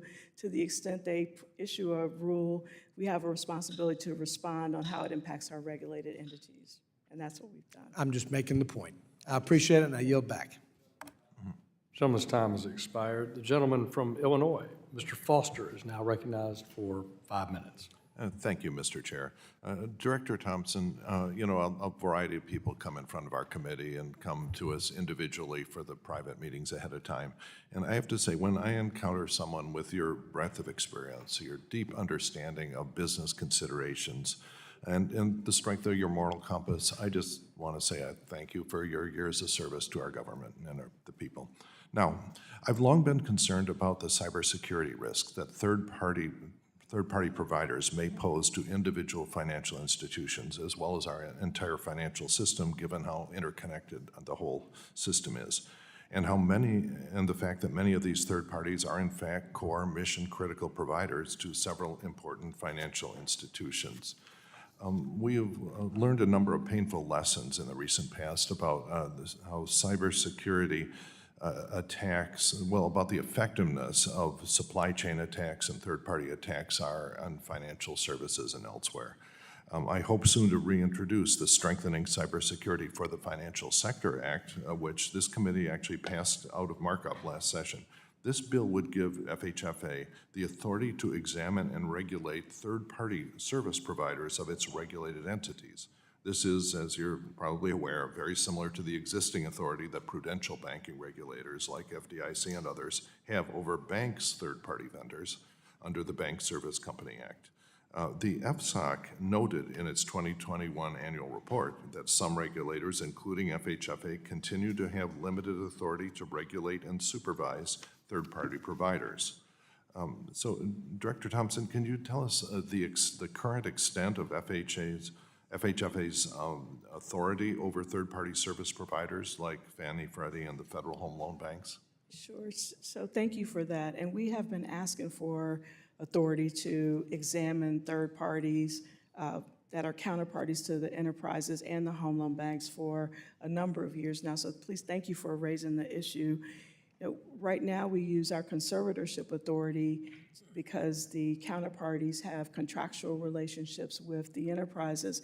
But as a regulator, we think it's very important to have oversight or examination authority similar to what the bank regulators have on through the Bank Service Company Act on their ability to oversee and examine third parties that are critical counterparties to their regulated entities. We would like the same thing. Yeah, well, I concur, and I hope Congress moves on what I hope is should really be a no-brainer on this.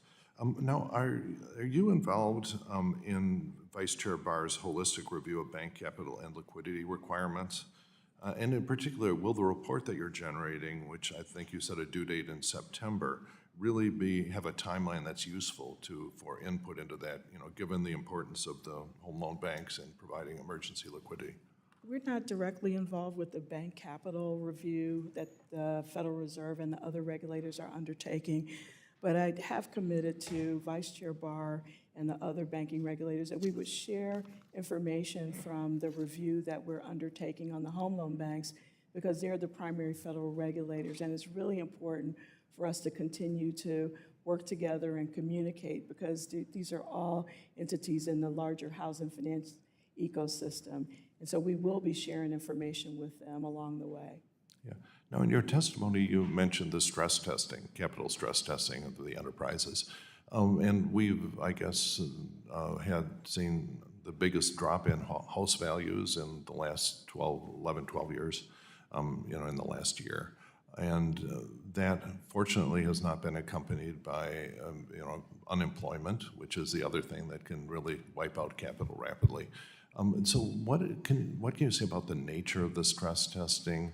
Is the stress testing you do comparable to, say, a repeat of the 2007 to 8 crisis, or Yes, so actually we use much of the information that's published by the Federal Reserve in their stress testing of their regulated entities, and we modify it to accommodate our regulated entity. Like we'll look at, high concentration of single counterparty. We look at, home price decline, since we have a single asset, in a way that maybe others do not. And so we take what's publicly available and we modify it just a little bit, and we publish the results of our stress tests every year. And so we think that we want to be aligned where we can with the other regulators, and then make differences that are relevant to our counterparties, and then we publish. The gentleman's time has expired. Thank you. Chair now recognizes the gentleman from Texas, Mr. Williams, for 5 minutes. Thank you very much, and thank you, Director, for being here. I'm from Texas. I'm a car dealer in Texas, and I own multifamily properties in Texas. And I know that the White House has been pushing the FHFA to enact rent controls where they're going to tell me what I'm going to make. It takes away me wanting to do things. And multifamily property is part of their initiative to socialize the housing industry. Now, the law is very clear. FHFA does not have the authority to enact these types of rent controls, and inserting yourself into the free market and enacting rent controls would have the opposite effect. It keeps people like me from wanting to build. It does away with competition. It keeps people from having places to live. And we would see a reduced housing supply by you getting in the market. And lack of investment, you wouldn't see that. And rental costs being pushed onto other tenants, that's what happens. And the focus should be shifted toward, I believe, increasing housing supply by reducing inflation, lowering interest rates, and getting the supply chain under control, and doing away with regulations for people like me that want to build and help people. And it's really hard to go borrow money when you have a cap on what you're going to make. So all of these factors will lead to an increase in home development and investment, driving the supply of housing up and the price down if you do those things. So you're worried that, Ms. Thompson, are you worried about the implementing of rent caps and other regulations? Do you think that could harm the housing market like I'm talking about, and make it even more difficult to develop housing along with other economic challenges, and discourage people like me from building? So it's a great question, and we really want to get all sides on this issue. And this is why we're going to issue this request for input, because we want to make sure that the policies that we're undertaking make sense for both a safety and soundness perspective and for the tenants. And so we're really looking forward to getting information that can address this very issue that you've raised. We, FHFA, don't have a lot of input or influence on the supply chain. We do participate in the supply on the multifamily side through LIHTC investments. We've allowed both enterprises to have $850 million each of LIHTC investments, and half of that has to be in counties like rural and manufactured housing counties across. Well, caps and forbearance and that does not help people that want to live in a decent homestead.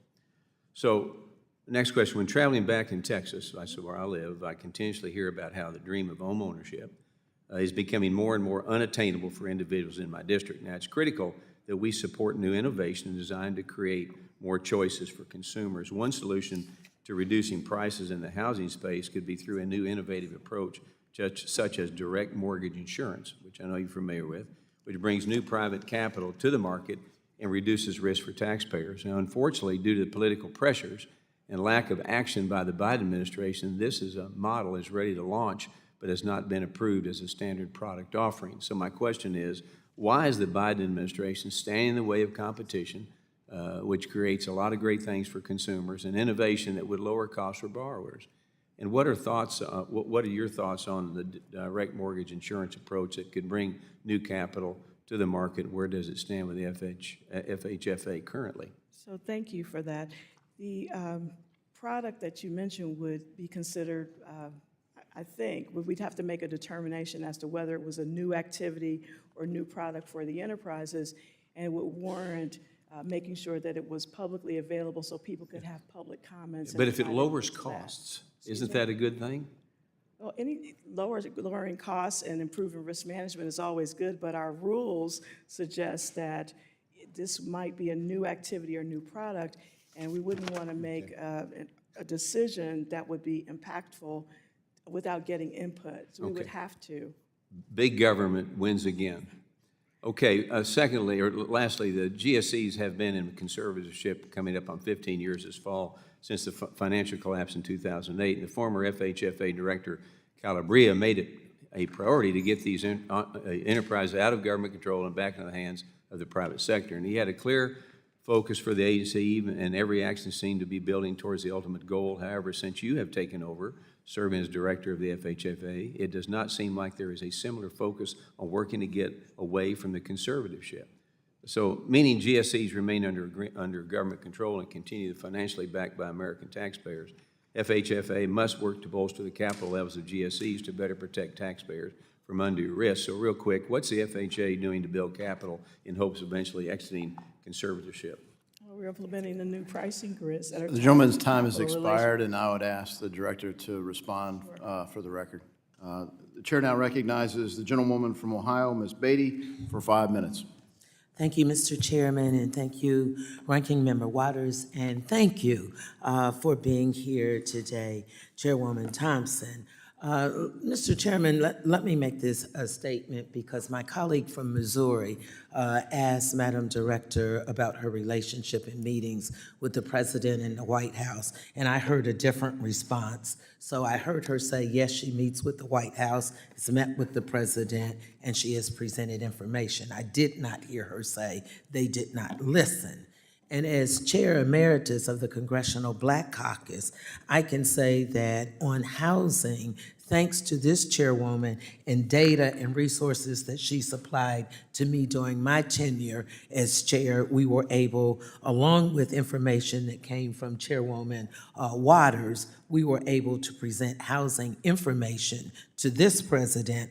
Unlike the last president, since it's been introduced about what presidents do, the last president did not know who or what the Congressional Black Caucus was, although we represent 80 million Americans, 18 million Black Americans, and for the last 52 years, Democrat and Republican presidents have met with us, and housing has been an issue. So thank you for that. Let me continue with what Congressman Meeks brought up.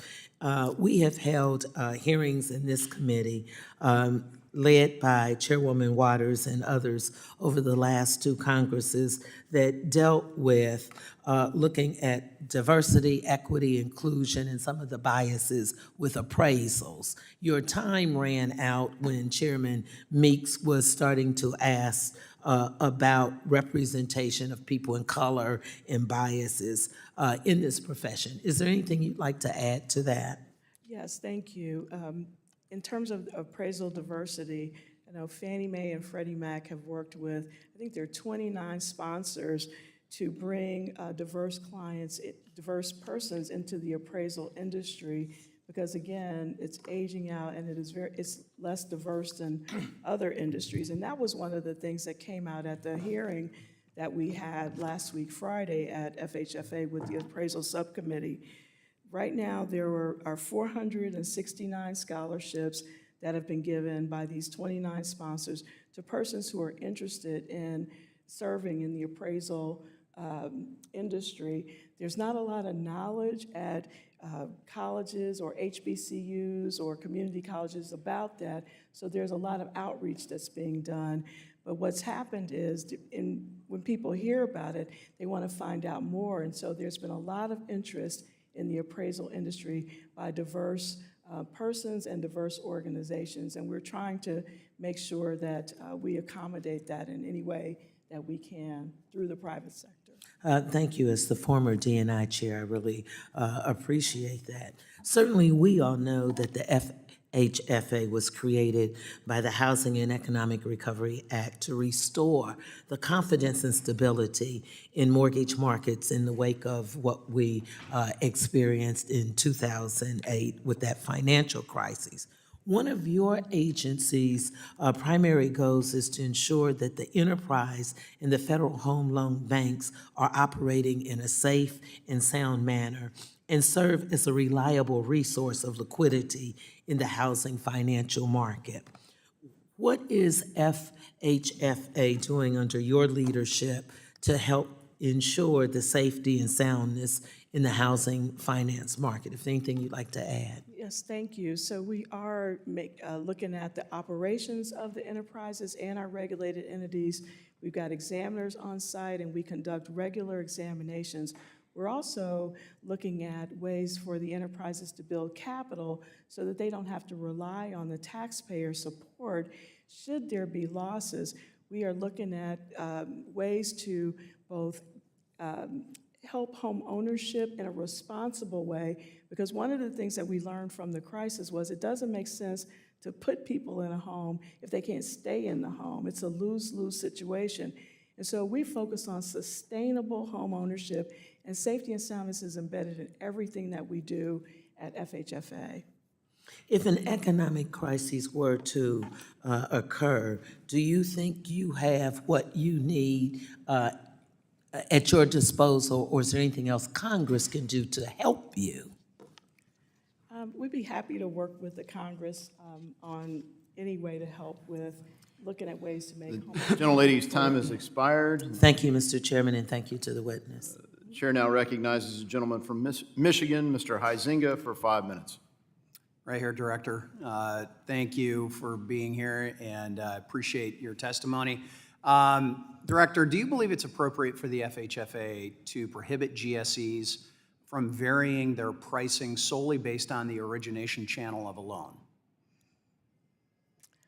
I think the pricing grids are based on the capital and the performance of the different origination channels. Okay. So would you agree that one loan no more or no less risky than an equivalent loan with an identical characteristic simply because it was originated through a third party would be a bad idea? So I would agree. I think one of the points that was made earlier is the transition from the retail channel, the banks, to non-bank mortgage servicers and lenders. And I think we need to get some data that would show the experience on loans originated by channel so that we could look at the losses associated with it and then have capital reflect what the performance has been so we could price them appropriately. Okay. It would be helpful to have data. So while GSEs should be permitted flexibility to adjust their pricing frameworks to meet their mission and safety and soundness objectives, obviously, I don't believe they should be permitted to implement pricing that violates the principle of equal access to the secondary market. You noted in your testimony that FHFA's statutory mission of ensuring the safety and soundness of the regulated entities and promoting access to affordable and sustainable housing includes first-time home buyers and underserved communities, and I applaud you for that. I'm actually a former licensed realtor, and when I got my real estate license, I was taught one thing: everyone is green. Doesn't matter where you're from, what language you speak, or what your religion might be, or anything else. Can you afford it, or can you not afford it?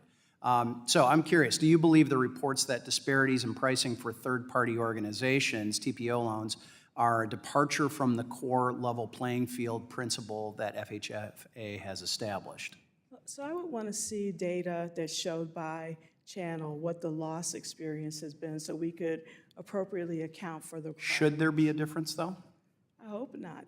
I hope not, but I really would like, the data would be helpful and more informative for me to answer the question. Okay. Moving on, your appearance before our committee last July, I submitted a question for the record concerning GSEs and perceived steps that were taken to limit acquisitions of mortgage loans sold through third-party originators. Your response was, shall we say, I would characterize it as lacking. You said that FHFA must account for appropriate risks, including those associated with loans originated through the third-party broker and correspondent channels, but TPO underwritten loans provide an alternative competitive product that lowers costs and can actually reduce interest rates on low and middle income borrowers, driving the mission purpose of why you are there at FHFA. Here's what I'm hoping to hear from you. I'd like you to commit that you will provide my staff and this committee staff with the analysis that you and FHFA used to determine any of the price changings in the pricing frameworks. And I would like to know what kind of analysis you have conducted. You've been referencing getting more data, but if you've taken some actions, so what is that based on? And I'm especially concerned what this means for our low and middle income borrowers. In my district, we are wildly diverse in that we have urban, suburban, we have urban, suburban, and rural areas, and very poor in all of those. I want to make sure that those borrowers are being treated equally. So will you commit to working with us and giving us that information? Absolutely, and I would also mention that many of the borrowers, if your area median income is less than 100, if you're first-time home buyers, your upfront fee was eliminated.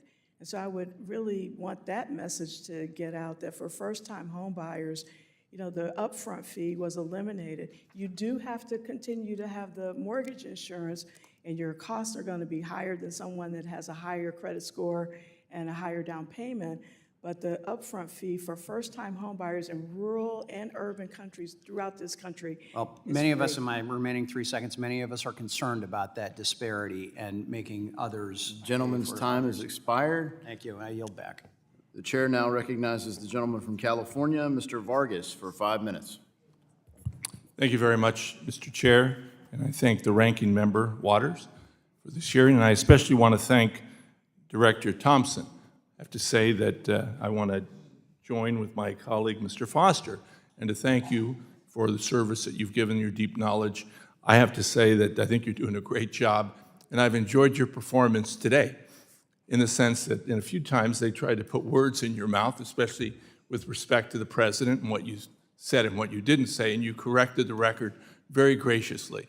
So again, that normally doesn't happen here. Normally, there's a tit for tat, and instead you did it better than anyone I've ever known to do it. Now that I've praised you, I do want to ask you some questions that you probably don't know the answer to, and not in your bailiwick, but because the other side brought it up at the beginning, I have to ask. And that is, do you know what the inflation rate is of the EU and the UK? I'm sorry. That's right, and you should, there's no need for you to know, but President Biden was blamed for the inflation rate that we have in the United States, which is lower than it is in the UK, which is over 10%, we're at 4.9, and also lower than it is in the European Union. And yet, Biden's policies are not the European policies, not the UK's policies. We have inflation all over the world because of the pandemic, supply chains, all sorts of issues. And yet each and every time my colleagues want to blame Biden. It didn't work. They used it in the last election. They didn't get the wave that they thought. They're trying that old trick again. The reality is it's a worldwide phenomenon. We're doing better than the rest of the world. That's the reality. Now, all that being said, I do have a problem with the prices of homes. That's the real issue. And I'll give you a good example. I just went on an inflation calculator, 2 of them here, and I took a look at, I bought my home in 1993 with my wife. We paid $176,000 for it. Modest home, but it's unique. It's a historic home. Today, it would be worth $369,000 in the U.S. inflation calculator. Under the asset calculator, it would be worth $355,000. That's reasonable. So if somebody, again, wants to buy a house for $369,000 in California, that'd be very reasonable. I think that would be fine, and people could afford that. Problem is, they don't go for, the median home in San Diego is over 800,000 now. And in my neighborhood, it's over 1.5 million. So people can't afford those prices. I mean, what can you do about that? I mean, that's the real issue. I mean, it's supply.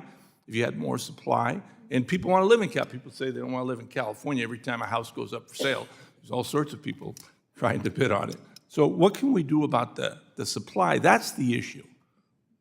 So we'd be happy to work with the committee on anything that we could do to help address the supply issue. We don't directly have an impact on that, but we certainly could have some ideas on things that could be done and would love to work with the committee to try to address those issues. There's a huge housing shortage, as you mentioned, across the country. It's across the country, different types. I mean, in California, I think we need more attached product, which becomes a little more tricky because we're not used to that product, but we have to have it if it's going to become affordable. No, that's a great point. One of the things that the enterprises have done is they've changed the underwriting requirements to allow more the accessory dwelling units, or ADUs, and sometimes they're called like granny units, and they allow income to be used as in part of the calculation. But just looking at manufactured housing and just different ways to think about different types of homes that can really help at the affordable level, throughout the country. Okay, and with the last few minutes, the seconds that I have here, 50 seconds, you were asked about the Fed's fund rate, and do you have anything to do with the Fed's fund rate? Do you call up Mr. Powell and say, hey, lower it or raise it? No, I do not. Of course not. Of course not. That was put on your bailiwick earlier, and it's ridiculous. Some of the things that my colleagues come up with on the other side of the aisle sometimes surprise me. With that, I yield my time back. Thank you, Mr. Chairman. Thank you, Mr. Vargas. The chair now recognizes the gentleman from Georgia, Mr. Loudermilk, for 5 minutes. Oh, thank you, Mr. Chairman, and thank you, Director Thompson, for coming in and speaking with us today.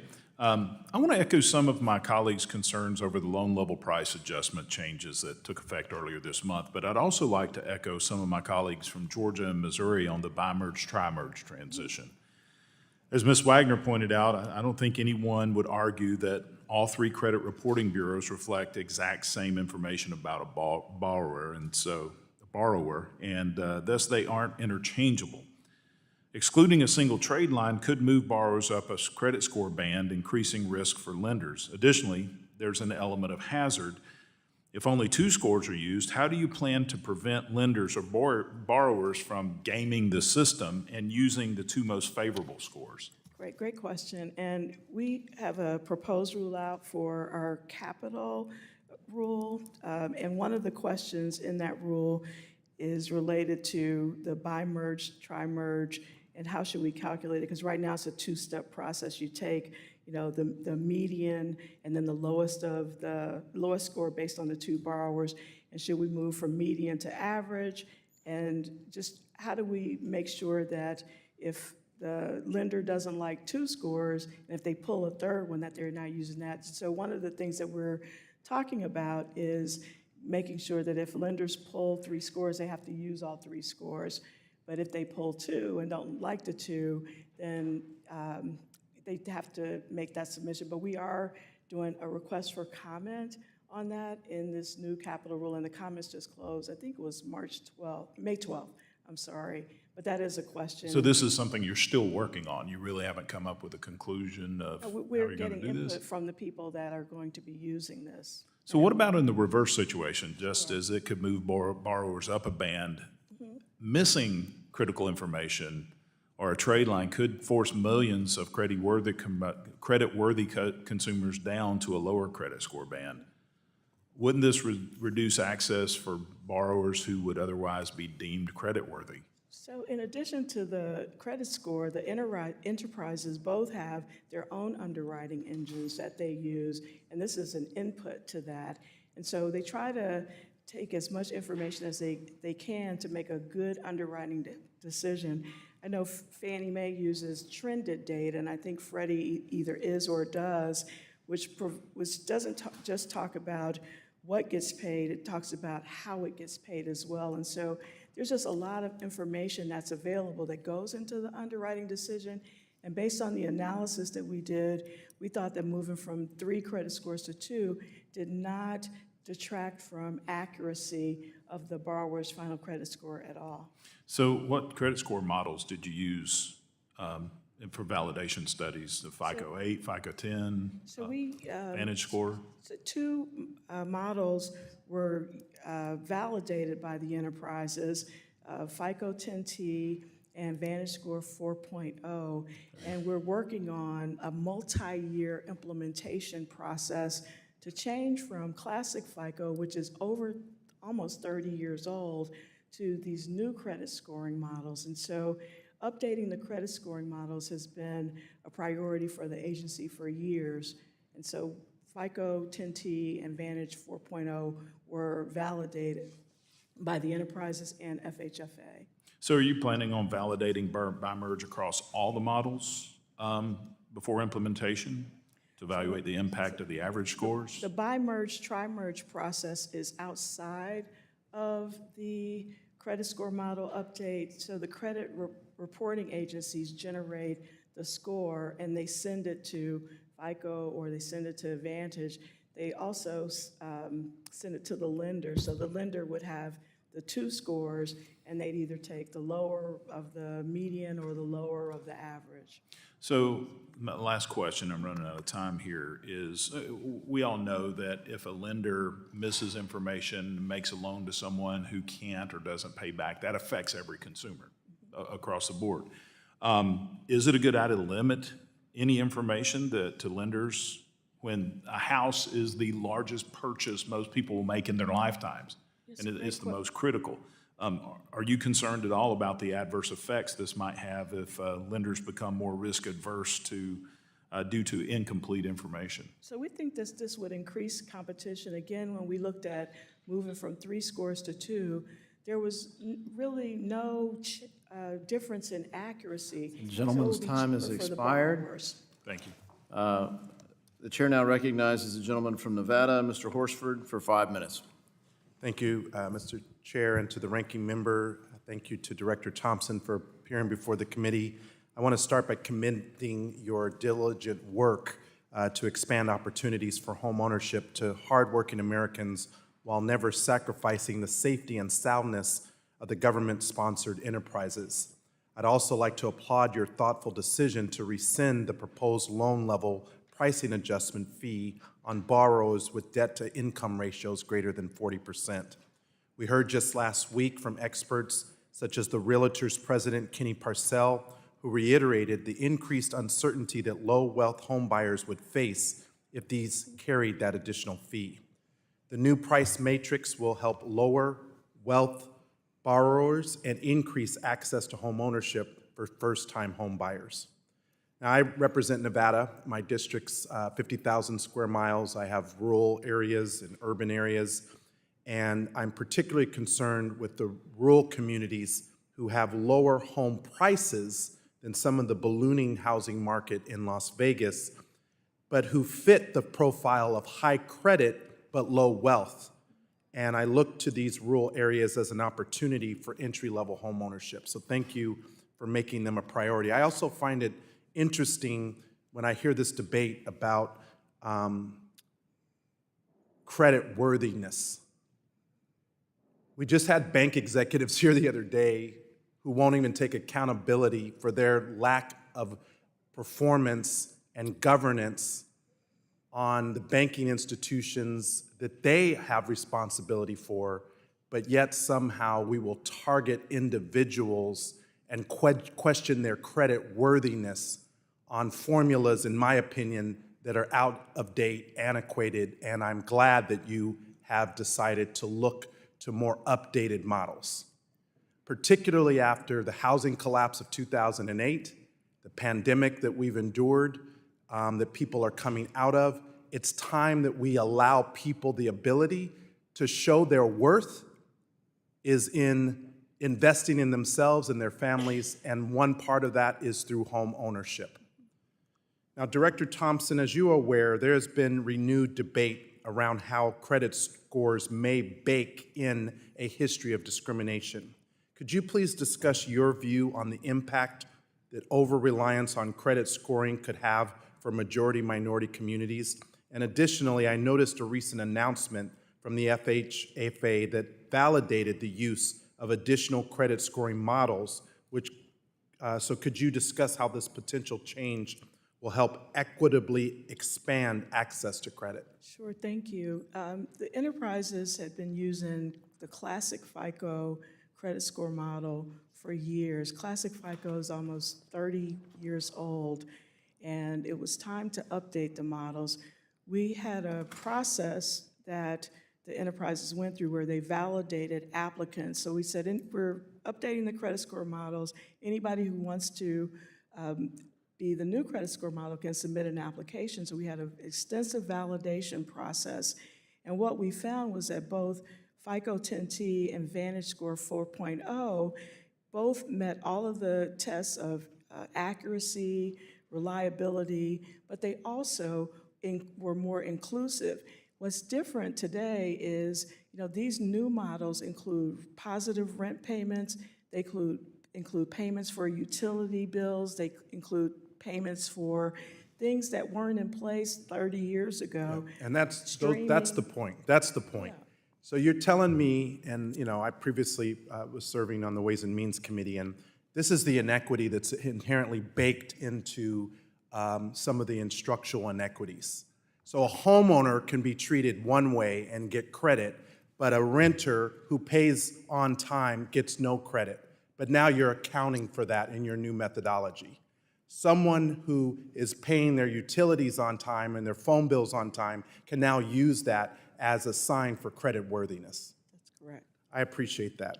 I'm going to just turn quickly to another issue that I'm concerned about, and that's the role that the enterprises have in stopping subsidizing home purchases from particularly out-of-state corporate speculators that are buying up a bunch of properties. And I do believe the federal government has a vested interest in this because of FHFA's role. I've introduced a bill, H.R. 702, the Home Act, which would crack down on these corporate speculators, and I would like to work with you and your agency. Gentleman's time has expired. To ensure that there is the accountability in place to protect. As I said, the gentleman's time has expired. Thank you, I yield back. Chair, now I recognize myself for 5 minutes for questions. Director Thompson, thank you for being here today. Thank you for your testimony. And you and I have spoken about the loan level price adjustments that drew quite a lot of attention lately. Do you feel that, well, I guess at some level, the RFI that you announced after you implemented the price indicates that there's some openness to more input? Do you feel like there was a way to get more transparency up front so that this was better understood?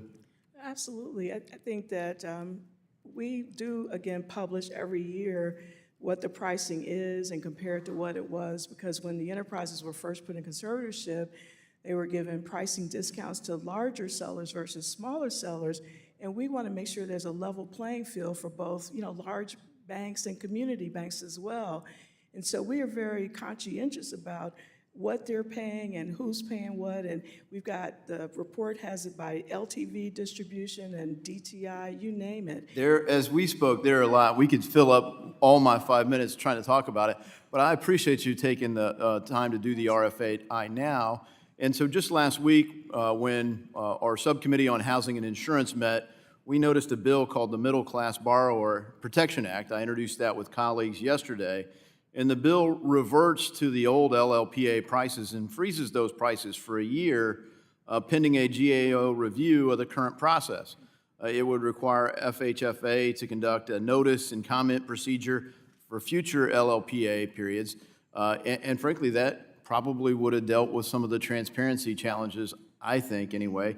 And it mandates that FHFA use risk-based pricing principles. Lastly, it prohibits future fee changes based on debt-to-income ratios. So thank you for withdrawing that effort. So do these proposals seem reasonable to you? Congressman, I haven't looked at the proposals in depth, but we'd be happy to work with your office on any proposed legislation that you have. Thank you, Director. I appreciate that. And I want to turn now to a little bit of attention on the federal home loan banks. And Recently you finalized a review of the Federal Home Loan Bank system at 100. What can you provide in terms of a timeline on when to expect your findings? And can you go into more depth as to what FHFA will recommend from a legislative standpoint? So thank you. We hope to have the report by the end of the third quarter, and we will include in that report what we heard at the various listening sessions we had across the country, as well as an overview of the Home Loan Bank's performance or role in the bank failures. What we heard was across the country that the home loan banks certainly served their mission, especially for community banks, and I think that was evidenced during the most recent few weeks with the bank failures. But what we also heard was there's a lot more that they can do to be helpful in affordable housing and community development. And we also heard that there were, people had views on, the number, they had views on membership, and so we're going to consolidate all of that information and talk about kind of what we heard. Are you going to address liquidity? Because I think that's one of the big things. It's been a key part of the liquidity for, in particular, community banks. Absolutely. We will discuss liquidity and, again, remind, and I think the members know this, that the home loan banks have to issue debt to meet liquidity requirements, and the debt markets are not open 24/7. And so if they have these large requests, we need to plan them out because the home loan banks are not the lender of last resort. Yep, thank you for that point. And then lastly, as you talk about the enterprises, Fannie and Freddie, their retained earnings have been higher in spite of not necessarily the same top-line revenue. When you look at the goal that you set, I think $300 billion, or the goal that has been set, $300 billion, what is that in relation to the size of the portfolio, and how is that determined? What, at the rate they've been retaining earnings, how long till they reach that? Well, it'll be a long time. So the capital rule was established in 2020, and those established the requirements for capital for both enterprises. They just started having the ability to retain capital in 2021, so to come to almost $100 million in 2 years is quite interesting, but it's going to take a while to get to $300 billion. Quite frankly, the mortgage pipeline is much lower than it was 2 years ago, and the earnings are down. Thank you, Director Thompson. My time has expired, and I now recognize the gentlelady from Michigan, Ms. Tlaib, for 5 minutes. Thank you so much, Director, for being here. Is FHFA looking at improving access to small dollar mortgages? Yes. Particularly really hard for my community in Wayne County, Michigan. According to HUD, we count for the largest share of nation's lower priced homes. My colleagues hear me talk about small dollar mortgages consistently for the last 5 years I've been on this committee.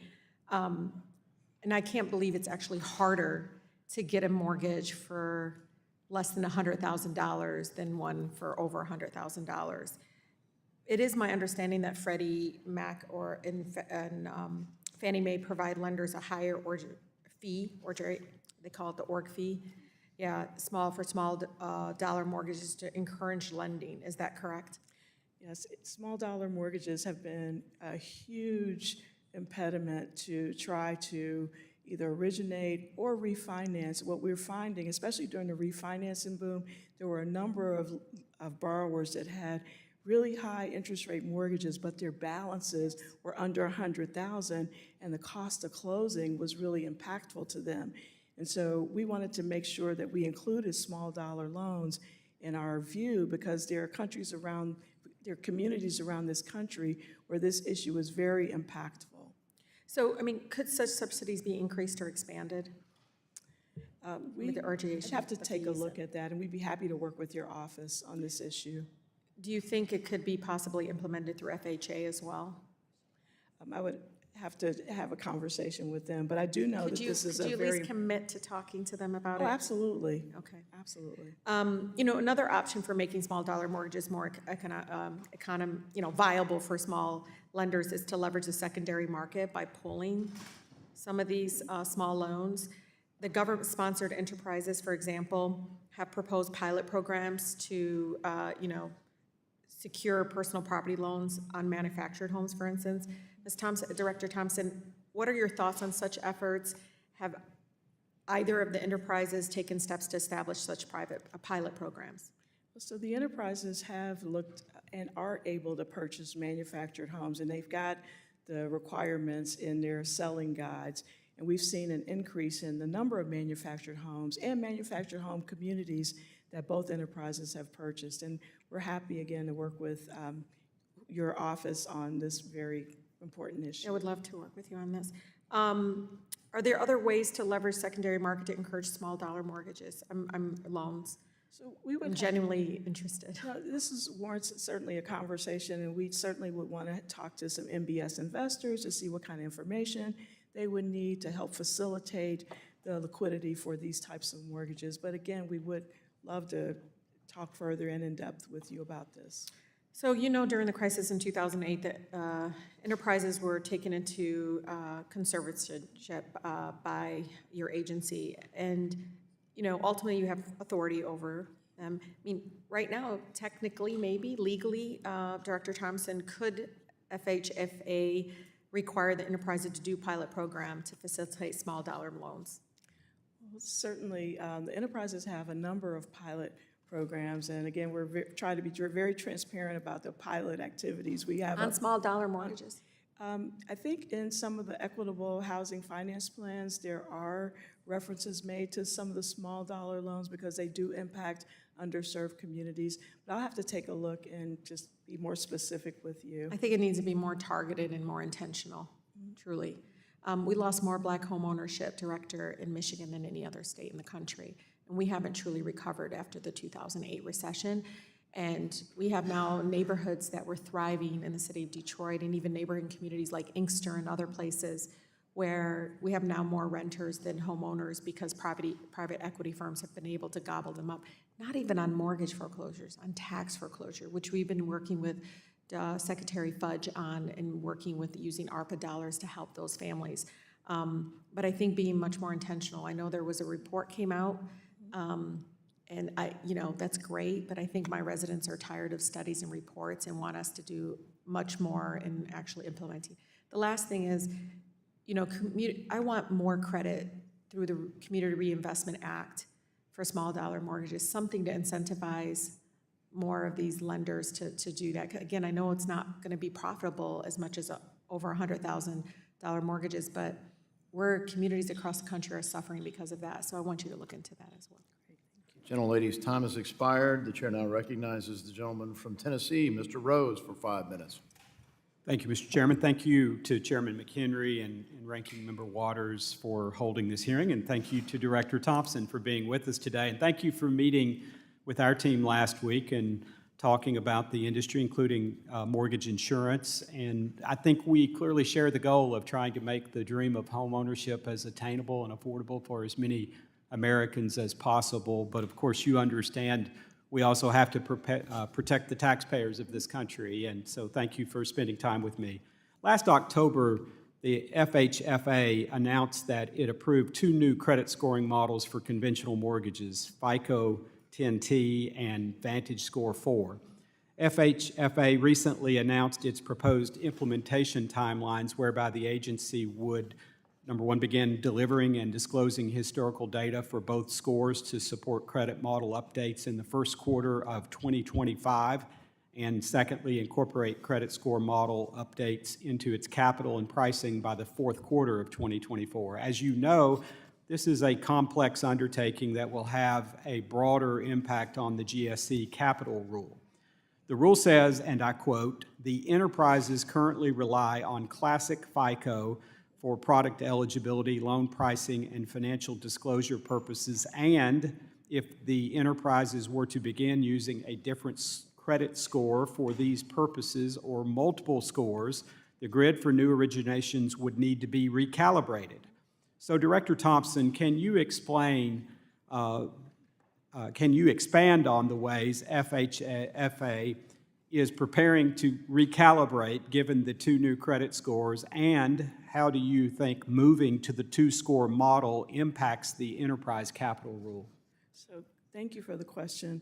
So we are engaging with stakeholders, and there are lots of stakeholders that use the credit score model. It's not just the enterprises or lenders. Credit scores are used for underwriting, they're used for pricing, they're used for pooling. The mortgage insurance companies use it, investors use it, and so it's going to be a multi-year effort. We're working with the enterprises to make sure that we talk to and provide data to stakeholders who are going to be impacted by this change. What people will want to know is, here's the credit score that is associated with a particular loan. How does that calibrate or tie into these new scores? And so we're really looking at publishing data so that stakeholders can make those assessments so that they can be comfortable. And we're not wedded to timelines particularly. We just want to make sure that everybody has the information they need so they can make a credible decision, because it is so impactful in the mortgage market. We did think it was important to update the credit score model because, again, the enterprises have been using classic FICO, which hadn't been updated. Well, it's been updated, but it's been around for almost 30 years and doesn't take new ways of doing things into consideration. And so we want to be very careful with the update. We want to be very inclusive, and we want to provide data so that people can make really good decisions about this. Thank you. Following up on some of my colleagues' concerns about the current or the recent tri-merge credit score changes, Director Thompson, what impact, if any, do you think the tri-merge to bi-merge changes will have on FHA loans and VA loans? So we've done some analysis, and again, we don't think that moving from bi-merge to tri-merge to bi-merge has material impact. We know that moving from 3 scores to 1 score has huge impact, so we did not recommend that. We do work with and talk to our colleagues from FHA, VA, USDA, and HUD, and we are constantly engaged with them on this and other housing-related issues because we want to make sure that we're coordinated. We are going to be working with them, and they're going to be one of the stakeholders that's included in all this outreach that we're doing, because they're going to have to make those assessments as well if that's the direction that they choose to take. Thank you. Quickly, with the last remaining moments here, do you believe that any government guarantee should be paid for and should come behind significant private capital in the first loss position, kicking in only in the most catastrophic of economic crises? I believe in capital, and capital, not just the quality, but the quantity of capital. So there ought to be a loss absorption ability first and foremost. Thank you. My time's expired. I yield back. The gentleman from New York, Mr. Torres, is now recognized for 5 minutes. Thank you, Chair. Even though the Federal Home Loan Bank system exists for the purpose of housing finance, as you know, federal home loan banks made $30 billion in advances to Silvergate, SVB, and Signature for reasons that appear to have nothing to do with housing finance. Silvergate specialized in banking the crypto industry, SVB specialized in banking the tech industry. Neither one had a particular focus on housing that would justify a massive liquidity injection. Do you think the $30 billion in advances to Silvergate and SVB are an example of mission creep on the part of the Federal Home Loan Bank system? I think that the activities of the bank itself are certainly up to the primary federal regulator. When an institution that's a member of the home loan bank system comes to the home loan bank for advances, they have to provide collateral, and we haircut the collateral so that the advances are protected.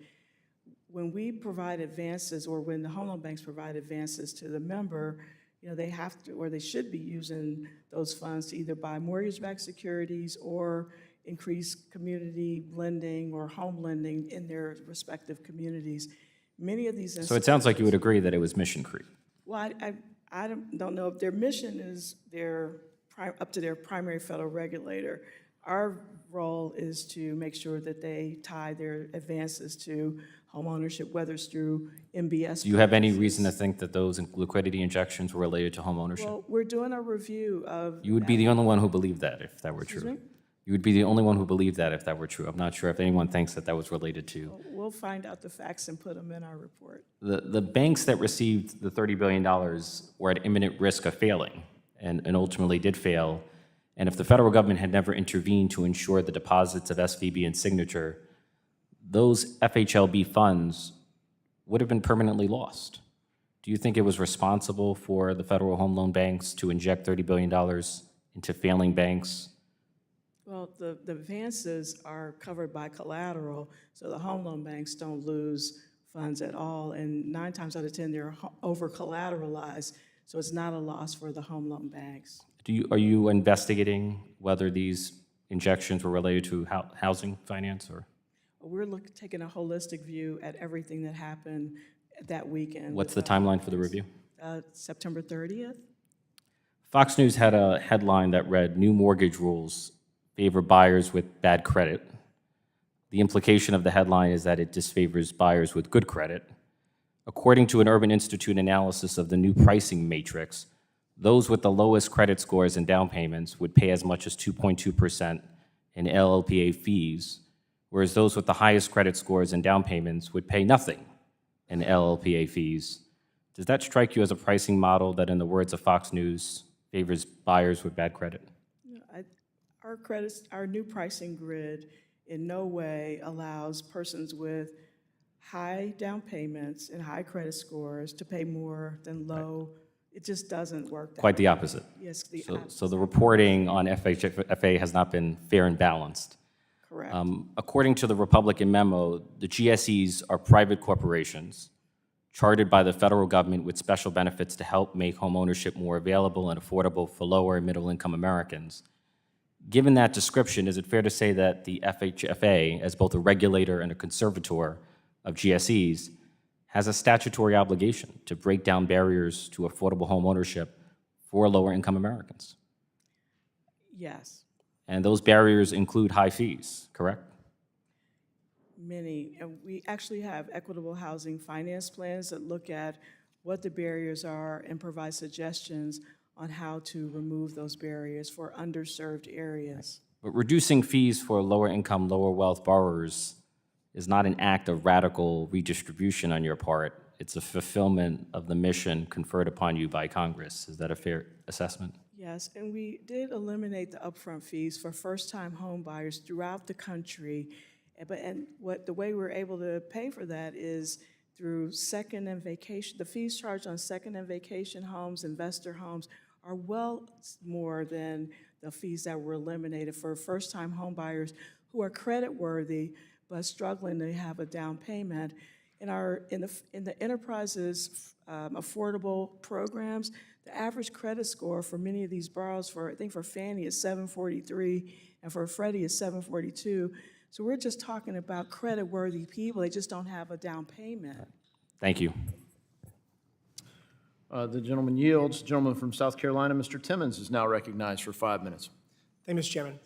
The FHFA has been unusually aggressive in pursuing changes to the traditional role of title insurance in many mortgage transactions. Title insurance is an important tool to protect home buyers from damages or losses due to issues with the title. As it stands today, the title insurance company, not the home buyer, pays to resolve any title issues that arise in a real estate transaction. It surprised me to find out that Fannie Mae is preparing to develop a way to waive the title insurance requirement for loans purchased by the GSE. Director Thompson, no doubt you're aware of this reported pilot program that would allow Fannie Mae to effectively provide title insurance on its own mortgages. I join a good number of my colleagues on both sides of the aisle who are highly skeptical of this latest mission creep by one of the GSEs. Title insurance is a primary market activity that's well outside of Fannie Mae's mission and is the clearest example to date of Biden administration overreach. But as I dug deeper into this Fannie Mae pilot, I found some troubling aspects in the arrangement itself. Are you aware of the company partnering with Fannie Mae on this pilot? That pilot has not been brought to my attention. We have a process for the enterprises to bring decisions to FHFA for decisioning, and I just have not seen that. I have read about it in the same way that you have. Okay. The FHFA has not made that decision. So, well, they have. They've partnered with a company named Doma Holdings. And are you aware that Doma is on the verge of bankruptcy? Just today, analysts again downgraded the outlook for the company further. Its stock has dropped from $10 to less than 30 cents since its initial public offering last year. And early investors have been selling off their shares, driving the share price decline and putting in question the long-term viability of this company. So here's a company on life support that the free market is putting out of business, and along comes Fannie Mae to throw it a lifeline. How could something like this happen? Then I look to see who sits on its board of directors, and I suspect you know what I found. Larry Summers, 71st Treasury Secretary under President Bill Clinton and Director of Obama's National Economic Council. So here's what I see. A company that's essentially out of money, but politically connected, receiving a no-bid contract to do a pilot program with Fannie Mae, which is overseen by your agency and the Biden administration. Is that a problem for you? Do you think that that raises red flags? I have not seen that proposal come before me. I'm just describing to you a contractual relationship. Does that cause problems? A company that's filing bankruptcy that is buddies with Biden getting a lifeline and getting a no-bid contract from your agency. Does that generally raise a problem? We did not give a no-bid contract. It was not bid. The pilot is not, whatever it is, has not been approved by FHFA, so it should not be undertaken until such approval is given. It is being reported that Doma Holdings has the contract for the pilot. So is that not true? I have not seen that proposal. Okay, so let's just say that it is true because that's what's being reported. Is it a problem that a company that is on the verge of filing bankruptcy is receiving a no-bid contract, and it just so happens that Biden's buddies with the board of directors? Is that a problem? Would that be a problem if it's true? Let's put it that way. I think it would be a problem for any company who is filing bankruptcy to have that issue. We look at safety and soundness. That doesn't sound safe or sound. You're speaking my language. Thank you. Have you had any contact with Larry Summers regarding this? Have you had any contact with anybody in the Biden administration regarding the Doma Holdings? I have not. Okay, so it surprises you to know that all of these things have allegedly occurred. I guess, could you look into this and follow up to maybe give me more information about whether other companies were considered, how this all came about? Absolutely. Thank you so much. One final follow-up. Did FHFA consider that while nominally decreasing closing costs, a lack of title insurance for home buyers may leave consumers financially unprotected from false claims against their home for the life of their loan? Was that a variable that was factored into these decisions? The variable that the enterprises care about is making sure that the lender reps that the home is free and clear and has no superior liens and that there's clear title. And the lender decides whether or not the title insurance is the mechanism. And I would say, and I've said this earlier, that Freddie Mac has allowed attorney opinion letters since 2008, but there haven't been many people that have used that. I think sticking to the main mission and not trying to take on title insurance would be the best path forward for this. Mr. Chairman, thank you. I yield back. The gentleman's time has expired. The gentlewoman from Texas, Ms. Garcia, is now recognized for 5 minutes.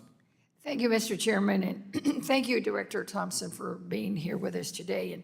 And let me just say that you've been a breath of fresh air as a witness, and I appreciate the time that you spent with us and your candor in answering all our questions. Last week, as has been noted by a couple of other of my colleagues, the Subcommittee on Housing and Insurance had a hearing on the Federal Housing Finance Agency's recent loan level price adjustment changes. As I learned from the witnesses in that hearing, the recent FHFA pricing changes has the potential to protect low and moderate income home buyers, a priority that I believe we should all share. Further, in that subcommittee hearing, I expressed my concerns surrounding the Republicans' lack of action in the housing space, especially because we were in the midst of a major housing crisis. As you said in your opening statement, simply put, there's just not enough homes, especially for first-time home buyers. This can be said in the Houston area that I represent. We were always considered a good place to find a home, that it would be affordable. But in the past decade, however, home prices have nearly doubled. and about half of the residents now spend more than 30% of their income on housing costs alone. Housing inventory in Houston has decreased, and the affordability gap has widened, especially for buyers and renters of color. Given our nation's worsening racial wealth and homeownership gaps, we know that people of color are more likely to be renters, and homeowners hold well over 40 times the median net worth of renters. When it comes to evictions, and this is also true in Houston, Black and Latina women are twice as likely to be evicted than their white counterparts, while people of color make up over 60% of the homeless population, which is more than their share of the total population. So, Director Thompson, the FHFA has a duty to dismantle inequities in housing and community development, and it is prohibited from discrimination, including through disparate treatment. How is FHFA ensuring that the operations and activities of the enterprises are affirmatively furthering fair housing opportunities for renters, including through tenant protections? Sure, thank you. So FHFA has an Office of Fair Lending Oversight, and they examine both Fannie Mae and Freddie Mac to ensure that they're in compliance with the Fair Housing Act and that there isn't disparate treatment in any of the policies or applications of those policies. They are examiners, and they have reports of examination that they share with both enterprises. So that's one of the ways. The other way is, I mentioned earlier that we are going to issue a request for input to try to figure out what good tenant protections are, just in terms of during the pandemic, one of the protections that were instituted by Fannie and Freddie and any organization that had a federally backed mortgage was there needed to be notice of eviction, there needed to be notice of a rent increase, and just basic things. And most of these things are dealt with at the state and local level, but just making sure that people have an opportunity to understand what their rights are and make sure that they're enforced. Thank you. One essential component in supporting homeownership for all Americans,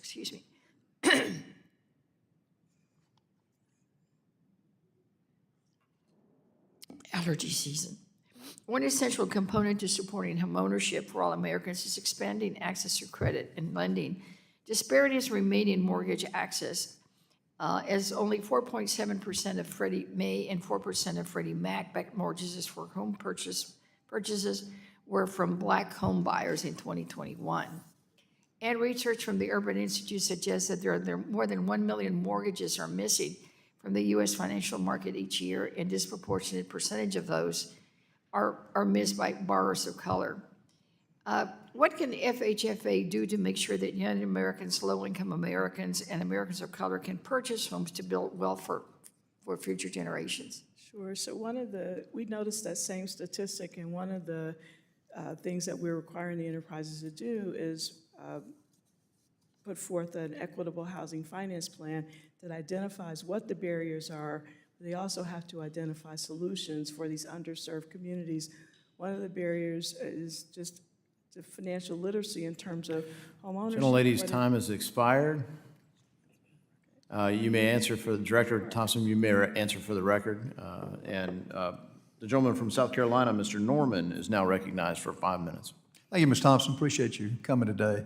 Our constituents that I talk with back home are outraged about the government involvement, not just with the LLPA's adjustment, but just as a whole in the housing market.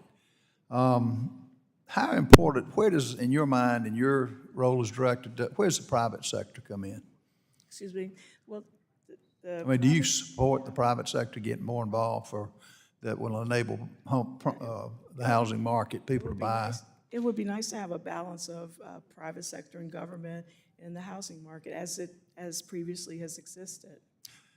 When the LLPA was adjusted, the RFIs went out after it was raised. Who did that go to, and why wasn't it done prior to just going into effect? So historically, every FHFA director, including myself, has made pricing changes, and we report on those changes every year We send the reports to the Congress, and we publish them on our website.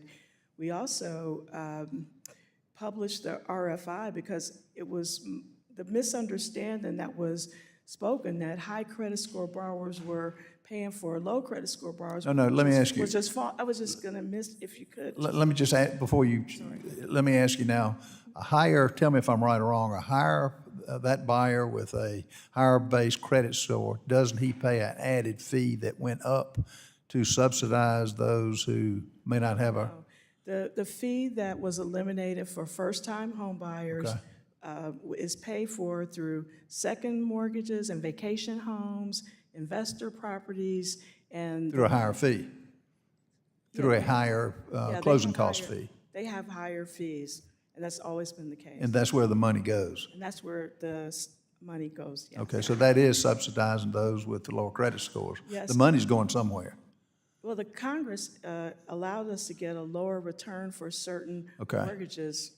I want to get my questions in, so but I think you've answered my question. Now, regulations are all over housing at every level.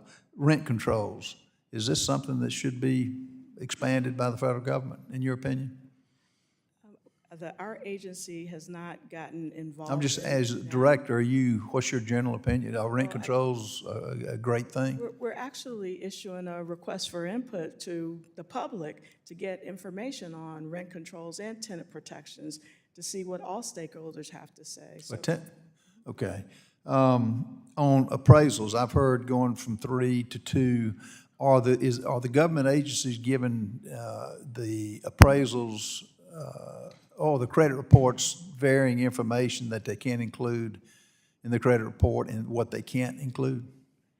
The credit reporting agencies each have basic information, and some companies report to one, and like smaller community banks may report to one. But it's left up to them. They don't have to, there's no guidance It's up that to them. they can, and I think it's good to put, if somebody pays their utility bill, pays their rent, but it's also good to know those who don't pay, the different groups. You agree with that? Yes, I do. So it ought to be all-inclusive, and they ought to make the decision. It's opt-in if the tenant wants it, and I think the negative information is reported. It has to be, it's part of the record.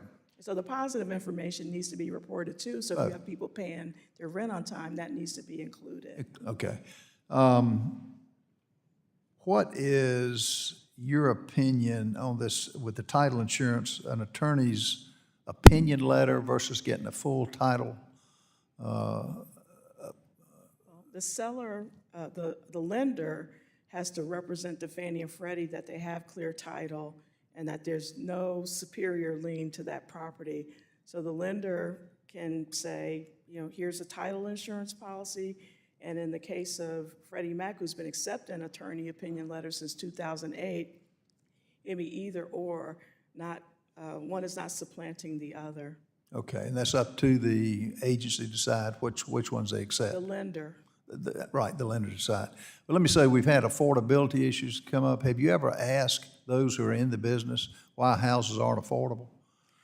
Could it be that gas prices are sky high? Could it be at every level people are paying more for supplies? Could it be that all of it's brought on by this administration, which wasn't the prior case? Is that ever,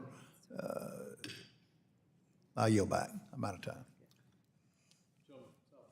Gentleman from South Carolina yields back. Gentleman from North Carolina, Mr. Nichols, recognized for 5 minutes. Thank you so much. Thank you, Director Thompson, for being with us here today. Over the weekend, I hosted a town hall in my district, and one of the top issues I heard about was the high cost of housing and the lack of affordable housing options. And I've got one of the fastest growing congressional districts in the country, so this is a very important priority for my constituents. The high cost of housing is the single biggest squeeze on household budgets and a major drag on our economy.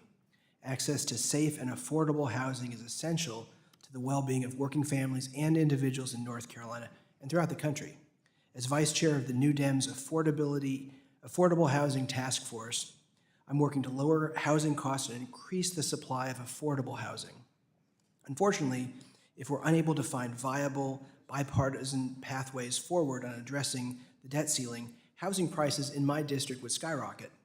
According to data compiled by the U.S. Census Bureau, defaulting could cause mortgage costs in North Carolina's 13th district to increase by $159,000. On a national scale, over 500,000 households nationwide could lose rental assistance, and mortgage rates could surpass 8%. Director Thompson, can you please share what defaulting on our debt would mean for our nation's housing finance market? Sure. Thank you for the question. I think everything that you just said, extremely high mortgage rates would probably prevent or limit persons from purchasing a home. Also, making sure that the mortgage-backed securities investors know that they're going to get paid for the investment that they made. So if there are borrowers, they could be impacted by unemployment or issues related to employment, which could create delinquencies, and it would just not be a positive thing for the mortgage market. Thank you. Defaulting on our debt could also send our economy spiraling into a recession, which I worry would have even broader impacts on housing costs for my constituents.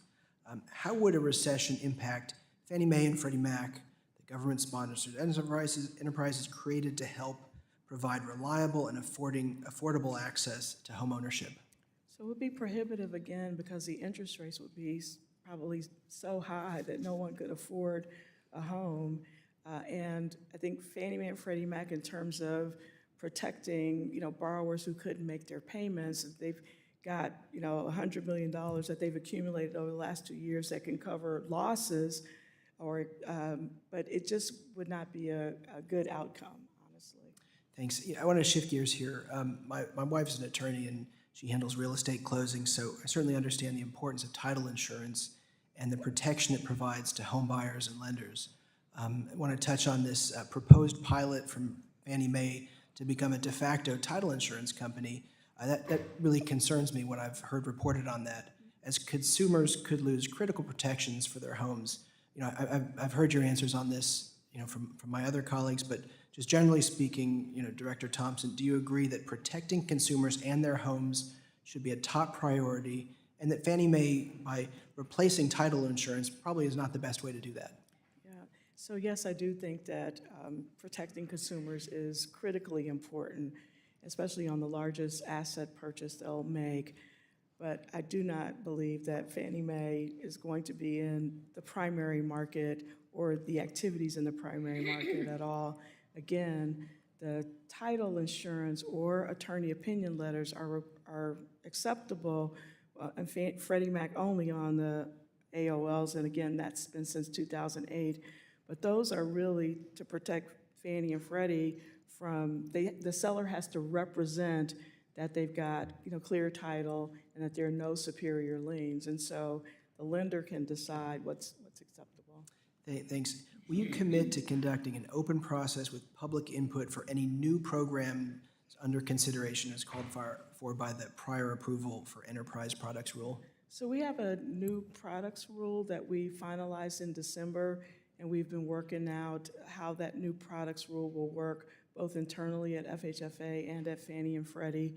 And we are committed to making sure that pilots are public and people know there's more transparency in what's going on at Fannie and Freddie. Thank you. Mr. Chairman, I yield back. Gentleman yields back. Gentleman from Wisconsin, Mr. Fitzgerald, is now recognized for 5 minutes. Thank you, Mr. Chair. Director, thanks for being here. When Fannie and Freddie were taken into conservatorship in 2008, Treasury received warrants that give it the right to buy common stock in each of the GSEs equal to 79%, I guess, of the total outstanding shares. And those warrants expire in September of 2028. And in August of 2020, the Congressional Budget Office issued a report that estimated Treasury could not only receive $190 billion for its senior preferred shares, in addition to the $110 billion from exercising its warrants in the GSEs. So while the conservatorship has gone on for far too long, I'm concerned that given the Biden administration's record to date, that these warrants could be used as kind of a slush fund or piggy bank to advance any of the partisan housing agenda. And do you have any comment on that, or is that something that you guys have identified and are worried about at all? Well, thank you for the question, and I think, these conversations need to take place with Treasury in terms of what their plans are for the warrants, since they own them, and we have not had those conversations with them. So no conversations with Secretary Yellen at all about this topic so far? Secretary Yellen is on our oversight board, and we talk about all things related to FHFA and their activities. But on this specific topic of the warrants, we have not had that conversation. Okay, very good. The Securities and Exchange Commission recently reproposed the conflicts of interest rule, which could unintentionally impair the ability of private mortgage insurers from procuring reinsurance through the capital markets. As a director, obviously you have firsthand knowledge that the private MI companies are subject to stringent regulation and requirements at both state and federal levels from the GSE, and that they use reinsurance through the capital markets to manage risk and capital. By taking a first loss position, private mortgage insurances reduce risks for the GSEs, protecting taxpayers. Can you tell me if FHFA is currently working with the SEC on the final rule to ensure it does not really have any harm, I guess, on the mortgage insurance? So I'm not available to talk, I can't talk about open rules, but we have, the enterprises, I should say, have provided comments on the impact of this particular rule on their credit risk transfer activities. Okay, and with the last couple minutes I have here, I just thought that maybe, well, let me just kind of talk about, you justified the LLPA changes partially by saying that they are needed to protect the GSE's capital buffer from losses. However, GSEs would have more capital if the FHFA did not lower fees for riskier borrowers and use the capital from less risky borrowers to make up for it. But the larger problem with these fees is that they act as kind of a political hedge against the Fed's interest rate hikes. Would you comment on that, or do you agree with that? I think what I think is true is that the changes that we made in the pricing grid actually help with safety and soundness because they're calibrated to the capital rule that's in effect, and they also cover some of the administrative costs that the enterprises have. That's what the guarantee fee does, and the upfront fees are part of that. And so I do think that at the end of the day, the risk-based fees that we have in place are doing the two jobs of, one, safety and soundness by building capital, and two, we were able to offset the fees for first-time home buyers throughout the country by the fees that are charged for the second and vacation homes and investment properties. And so we were able to figure out a way to achieve the dual mandate that the FHFA has in overseeing Fannie and Freddie by updating these out-of-date pricing grids. I'm going to run out of time, but maybe you could still answer one more question, and it's more a thought that continues to come up in financial services.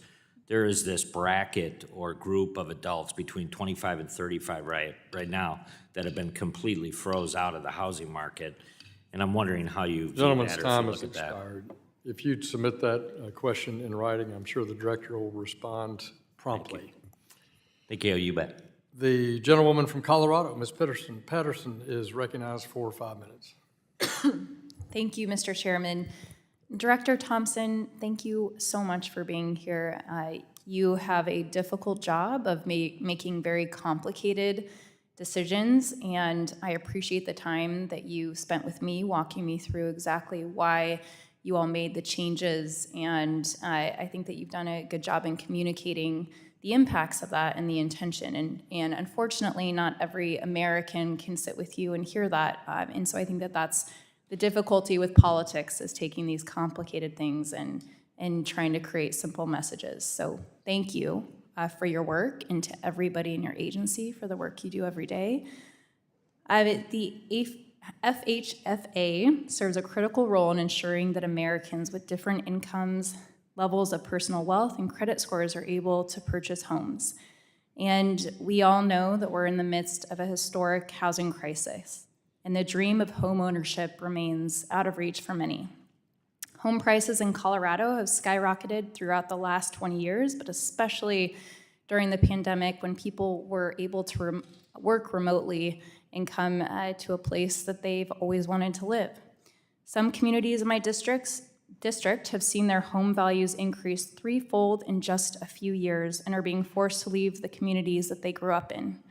The increase in the cost of housing has also made it difficult for our small businesses to hire and retain workers, and our public servants are far too often unable to stay and work in these communities.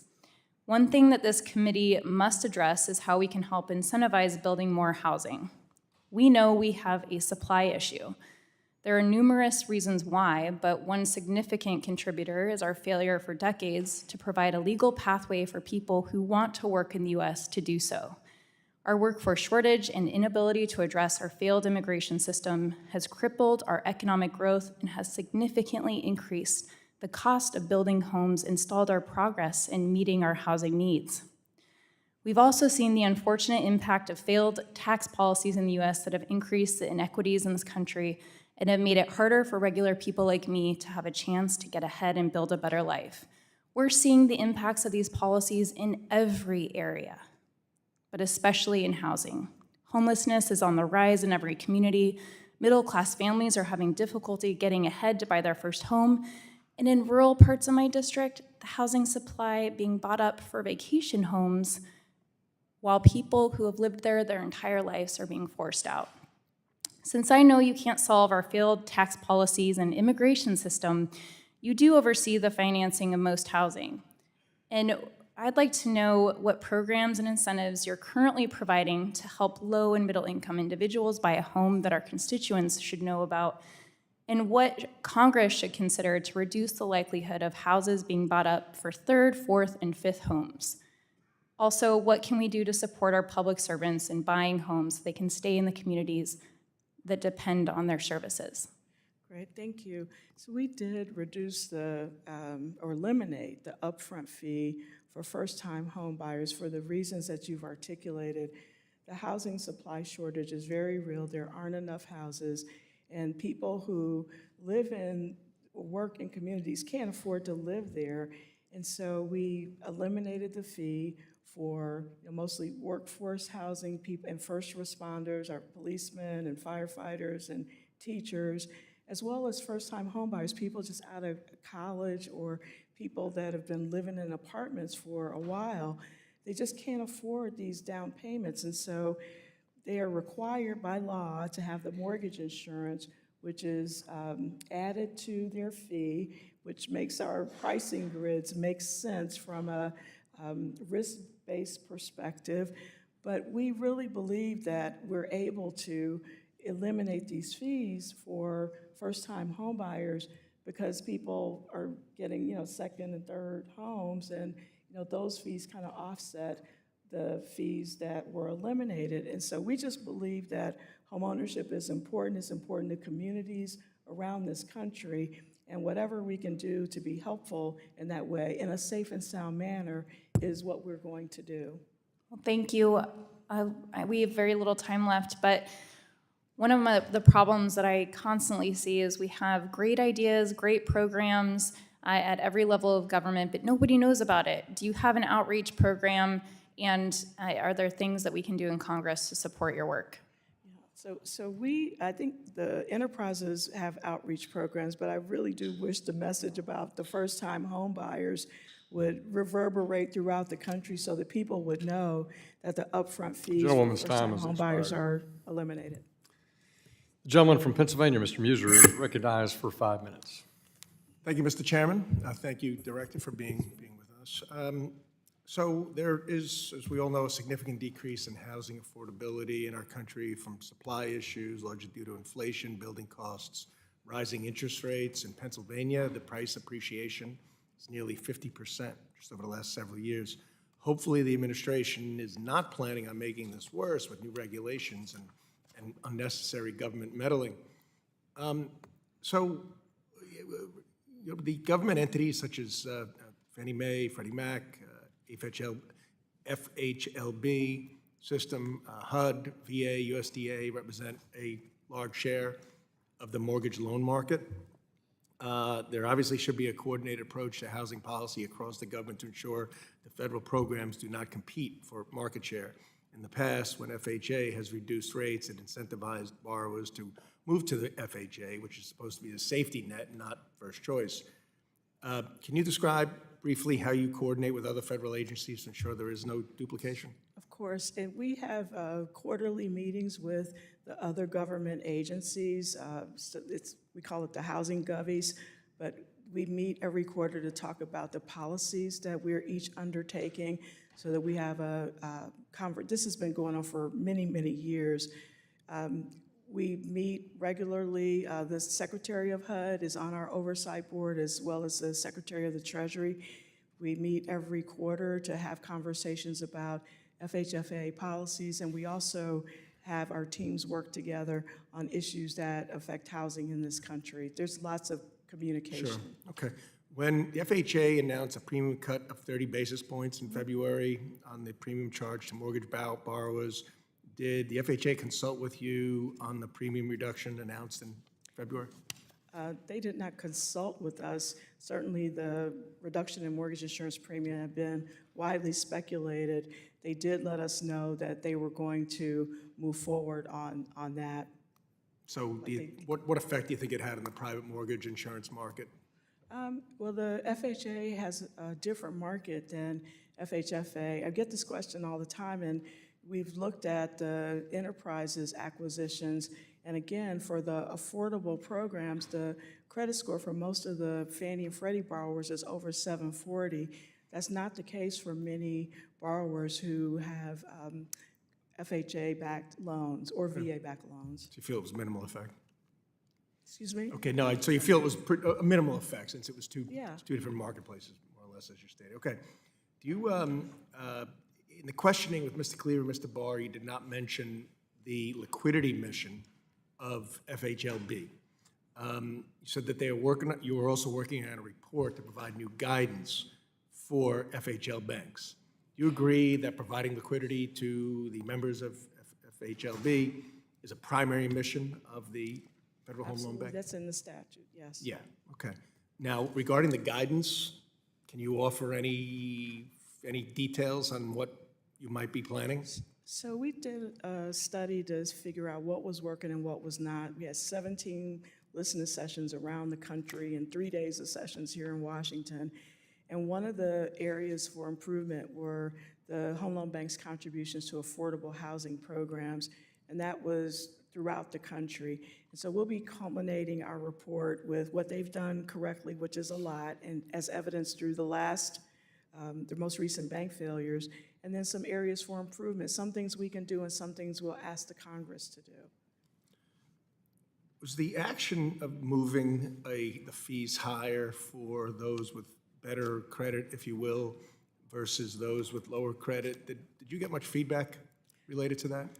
Sure. Well, I would say that under no circumstance do borrowers with high credit and high down payments pay more than borrowers with low credit and low down payments. And what we did was we took an outdated pricing grid that actually was so outdated that it overcharged a lot of the borrowers with the low credit, and it overcharged other borrowers. And so we took the current capital rule, which really looks at, on a loan-by-loan basis, the risk associated with each loan, and we calibrated the pricing grids to accommodate the new capital rule. A lot of people I'd be happy to walk everybody through confusing that. thing to do, right? That it was very controversial that those with good credit would be punished and those with not so would be rewarded.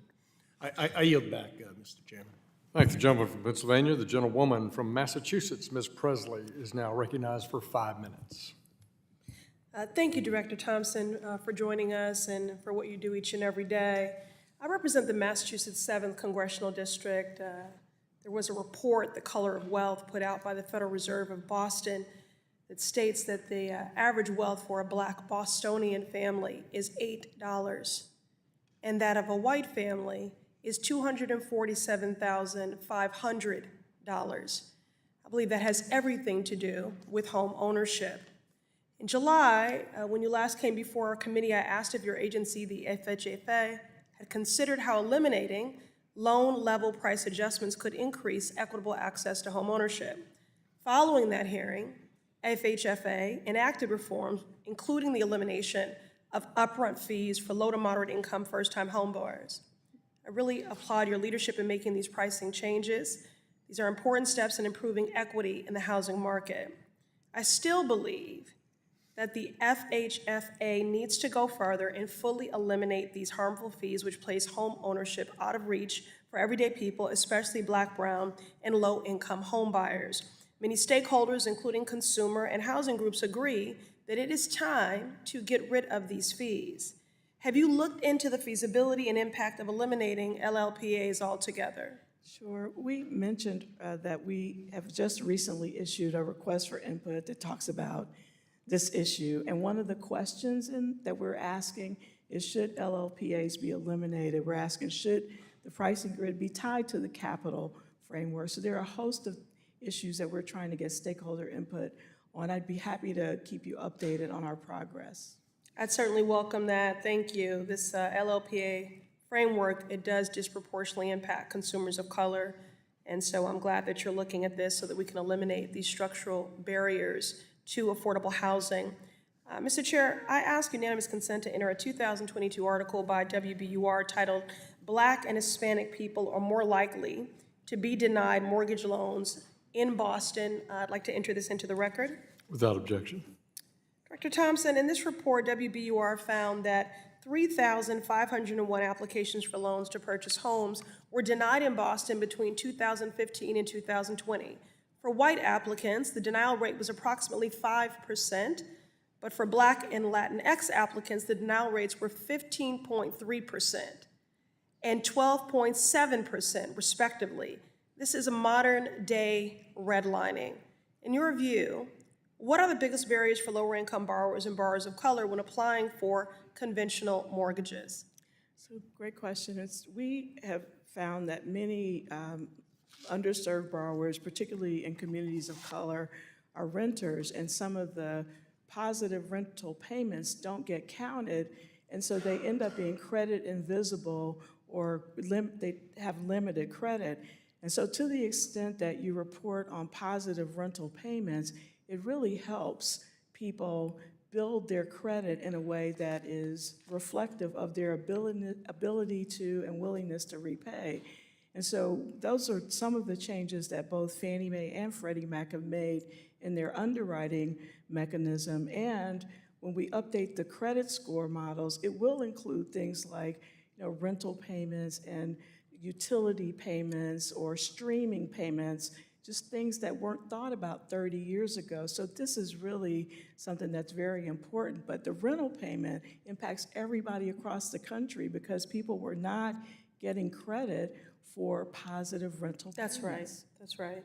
And additionally, hikes in rental costs in my district, the Massachusetts 7th, and across the country have put many low-income families really in dire straits. In Boston, we've had rents that have risen by nearly 20% in some neighborhoods. Director Thompson, what can the FHFA do to protect tenants from these egregious rent hikes we are seeing, specifically in properties with federally backed mortgages? So we do a lot of investor and stakeholder outreach, and we're getting ready to, before the end of this month, issue a request for input on tenant protections. This has come up a number of times, and we want to hear from not just the people that are building these houses, but we want to hear from tenants as well. What can we do to be more proactive and fair and safe and sound in this area? So we are looking forward to getting comments from our request for input. Thank you very much, Director. And I do, it's really unconscionable that this committee under Republican majority has declined to prioritize housing and homelessness in the 118th Congress. Housing affordability is the #1 issue. Gentlewoman's time has expired. The gentleman from Wisconsin, Mr. Stile, recognized for 5 minutes. Very good. Thank you, Mr. Chairman. Director Thompson, thank you for being here. Home prices are skyrocketing because regulations and supply chain disruptions have made it too difficult to build new homes in many ways. Interest rates have exploded because Washington went on a spending spree and pretended the effects would only be temporary and transitory. Homeownership's getting even further out of reach for countless Americans. Meanwhile, the FHFA is pushing changes that would penalize responsible home buyers and inject more risk into the housing finance system. I'm concerned it's the wrong approach. Earlier this year, the FHFA approved changes to their pricing system. You've discussed those changes today. They're complex, but I think it's clear that it would lead to many responsible borrowers paying more, and ultimately, those with lower credit scores and smaller down payments paying less. You've noted some of your rationale for doing that. I don't know that I agree with the approach that you've taken. It seems broadly unfair. The FHFA is also allowing GSEs to expand the use of attorney opinion letters instead of traditional title insurance, and I'm concerned that maybe putting borrowers at risk in the name of saving a few dollars up front. And your agency is also considering a title insurance waiver pilot, and I'm concerned that would increase the risk for homeowners. I want to encourage you to review the course that you've set, and I think broadly we do need to make sure that our GSEs are safe, sound, and well capitalized and support responsible home ownership. The American people face a lot of challenges in today's high inflation, high interest rate environment. We need solutions that work for them. Let me shift gears slightly and dive into a pair of questions that I think are pretty relevant for us to get our heads wrapped around. First, I want to get in the weeds here, if I can, into the 3 credit reports to 2, shifting from 3 credit reports to 2 that it could have, and will it have unintended consequences? And so as we look at this move from the tri-merge standard to a bi-merge, under the bi-merge standard, do you feel that there might be an incentive for brokers to cherry pick the 2 highest credit scores for a prospective borrower? And how would the FHFA prevent any gaming in the system under a bi-merge standard? So moving from 3 to 2, I think one of the requirements we have is that if the lender chooses 3, if they don't like the 2, that if they choose 3, they have to use all 3. But we're still working on that process. But I did want to, if I could, just make a comment about something that you said earlier. I just want to make sure that for the record that we've done a lot of analysis, and there's borrowers with high credit scores are not subsidizing borrowers with low credit scores. We are providing an elimination of fees for first-time home buyers across the country in rural areas, manufactured housing, and that is being paid for by people who are buying second and third and vacation homes and investor homes, and that money well offsets the fee elimination. And so it is. Is the fee increasing for high credit scored individuals? The fee is calibrated, the pricing grid is calibrated to the capital requirements for individual loans. And we went through a public notice and comment period on that. It's very public, and you can, we can look at that. No, understood, but is the fee increasing for high credit score individuals? The fee is changing for not all high credit and not all low. There's no universal. It's just increasing for high credit score individuals. In some cases, it's 0, no change whatsoever. In some cases, is it increasing? In some cases, it's an increase, and in some cases, it's a decrease. Okay. But at the end of the day, it's no borrower with a low down payment and a low credit score is going to pay less than, they're going to pay more on average than a high credit score borrower. That's just the way the calibration works. Understood, but in the delta, in the change from the proposal you put forward. Well, you would have to believe that the original grid was accurate, and the original grid was outdated.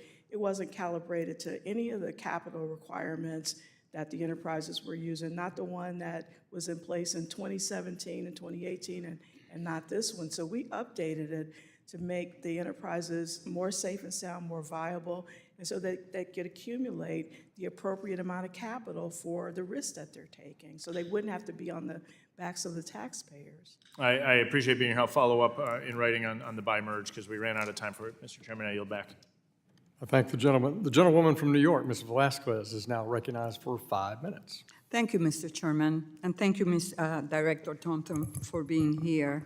You know, if the Republicans are so concerned about interest rate and mortgage payments being so high, what would it happen if there is a default, a debt default? Ms. Thompson? Yeah, well, I think the mortgage interest rates would be really high, and it would be likely more preventative from borrowers getting home ownership. And then I'm sure that mortgage-backed securities investors would want to make sure that they got paid. One economist today described it as a calamity. So, Director Thompson, Senator Van Hollen and I recently wrote to you and the other regulators charged with writing the incentive-based compensation rules under Section 956 of Dodd-Frank. So thank you for your response. Last week, some of the other regulators told me in this committee that the 6 agencies have met since the collapse of Silicon Valley Bank, and a notice of proposed rulemaking could be out by the end of the year. Do you agree with what they said? And do you agree with this timeline for a notice of proposed rulemaking? Thank you for the question. I was on the call where we agreed to move forward with the rule and to try to have it out by the end of the year. Thank you. And Director Thompson, as you know, residential co-ops are an important part of our housing stock in New York City. Can you explain the programs the GSEs have in place for affordable housing investment in co-ops and the options for refinancing? How is the FHFA working to expand programs for residential co-ops? So the enterprises are allowed to buy co-ops, and again, they purchase the loans that are made, and there are requirements for purchasing those co-ops. We have not, I don't know the specifics on if there are issues with that or not, but I do know that those are eligible products for both enterprises to purchase. And in terms of the options for refinancing? And the option for refinancing is there as well. So, Director Thompson, there has been a lot of misinformation and mischaracterization by Fox News to the changes the FHFA was making to its pricing structure. So could you please explain how these changes were intended to help home buyers across the country in all communities? And maybe tonight, Fox News will air your response. Sure, thank you. So the changes were made, one, to update the outdated pricing grids that had not been updated in almost 10 years. Two, the changes were made to really help first-time home buyers who cannot afford a huge down payment on a home to have them have home ownership more affordable. And this is across the country. Certainly this is for borrowers who have area median incomes of 100 and 120 in high-cost areas. But we really thought it was important for the workforce, for policemen and firemen and teachers, and just people to be able to live where they worked. And we wanted to do what we could to provide affordability. And again, we're paying for that with the fees that are generated from second homes, investor homes, and vacation homes. And so that was the second reason. The third reason was to build capital so that the enterprises could meet their capital requirements and be in a position to absorb more losses. The enterprises are woefully undercapitalized, and this was a good way to balance safety and soundness and responsible access to credit. Are you listening, Fox News? I yield back, Mr. Chairman. I thank the gentlewoman. Recognize the gentlewoman from California, Ms. Kim, is now recognized for 5 minutes. Director Thompson, thanks for being with us today. As you may know, California has suffered from a chronic home affordability for years. Last year, Orange County, my district, surpassed the median selling home prices going over $1 million.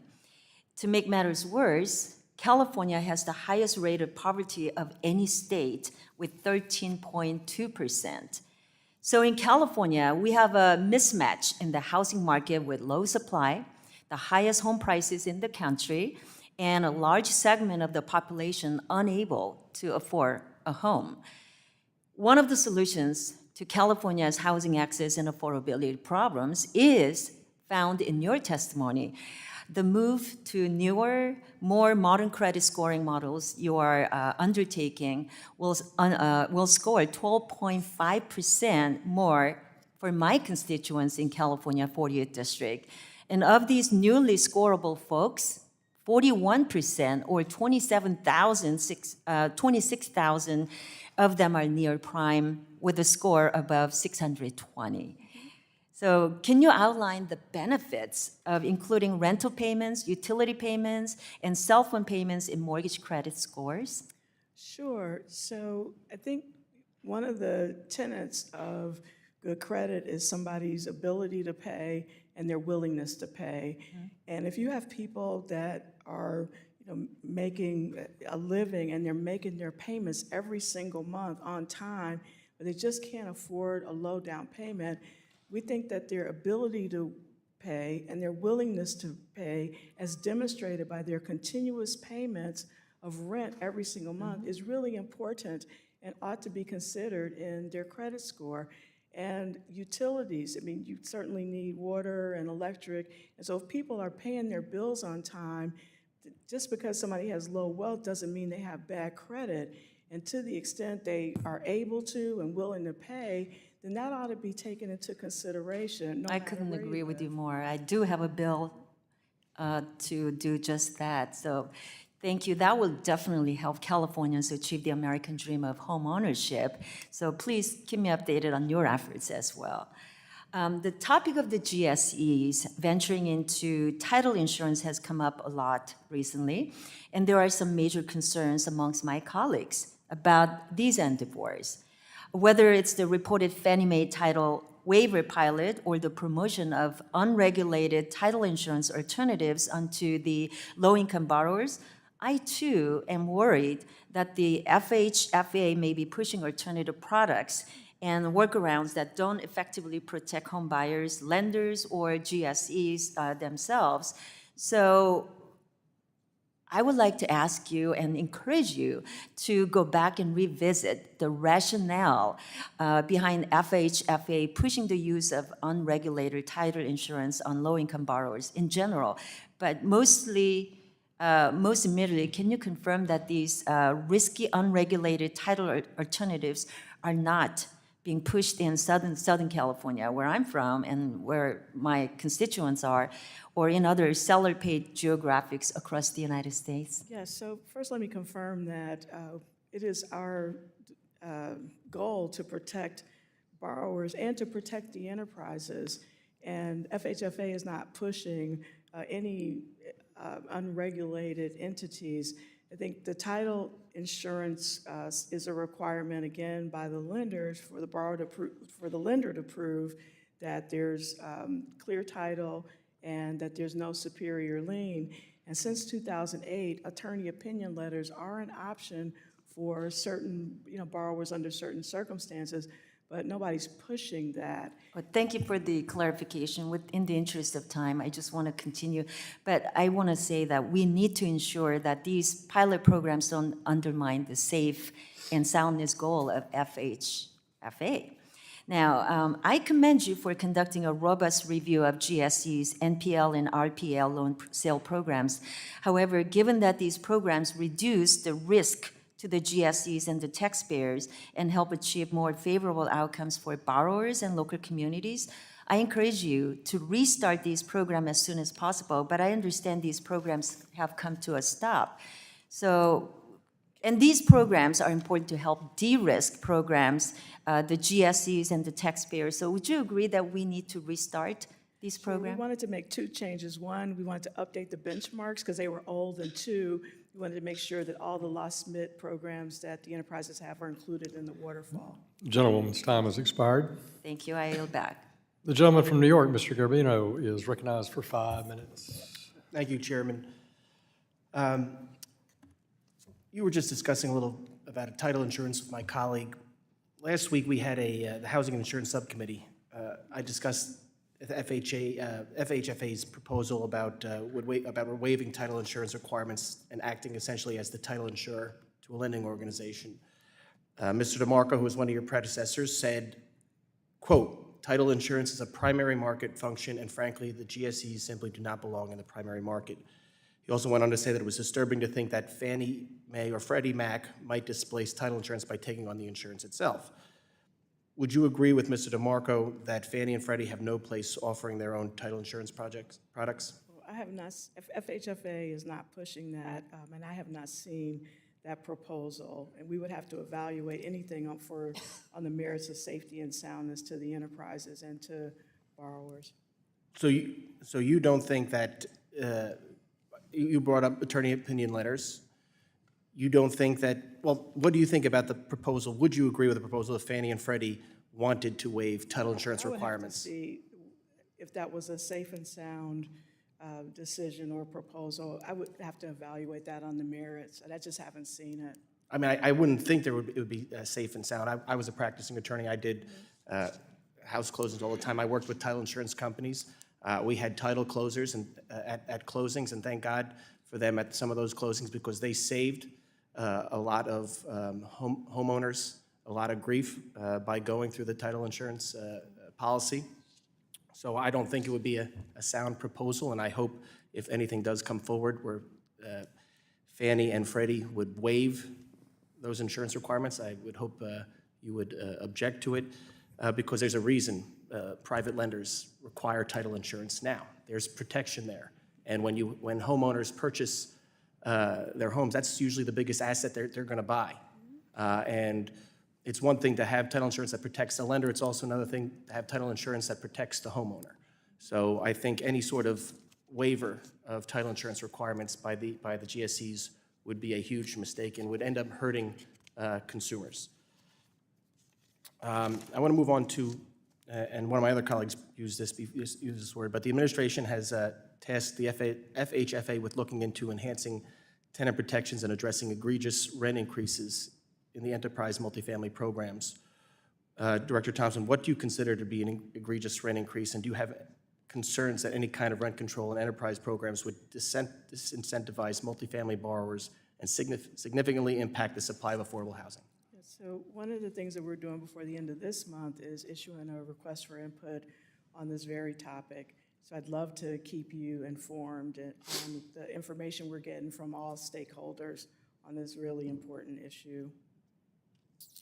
Okay, so you don't have any, you're requesting information. I would have to say, one thing we've seen in New York, which has rent stabilization laws and limits deductions of investments from people who have, landlords who have affordable or offer affordable housing, when you limit rent increases, when you limit deductions that can be taken from investments, capital investments into upgrading these apartments, you see landlords then they walk away.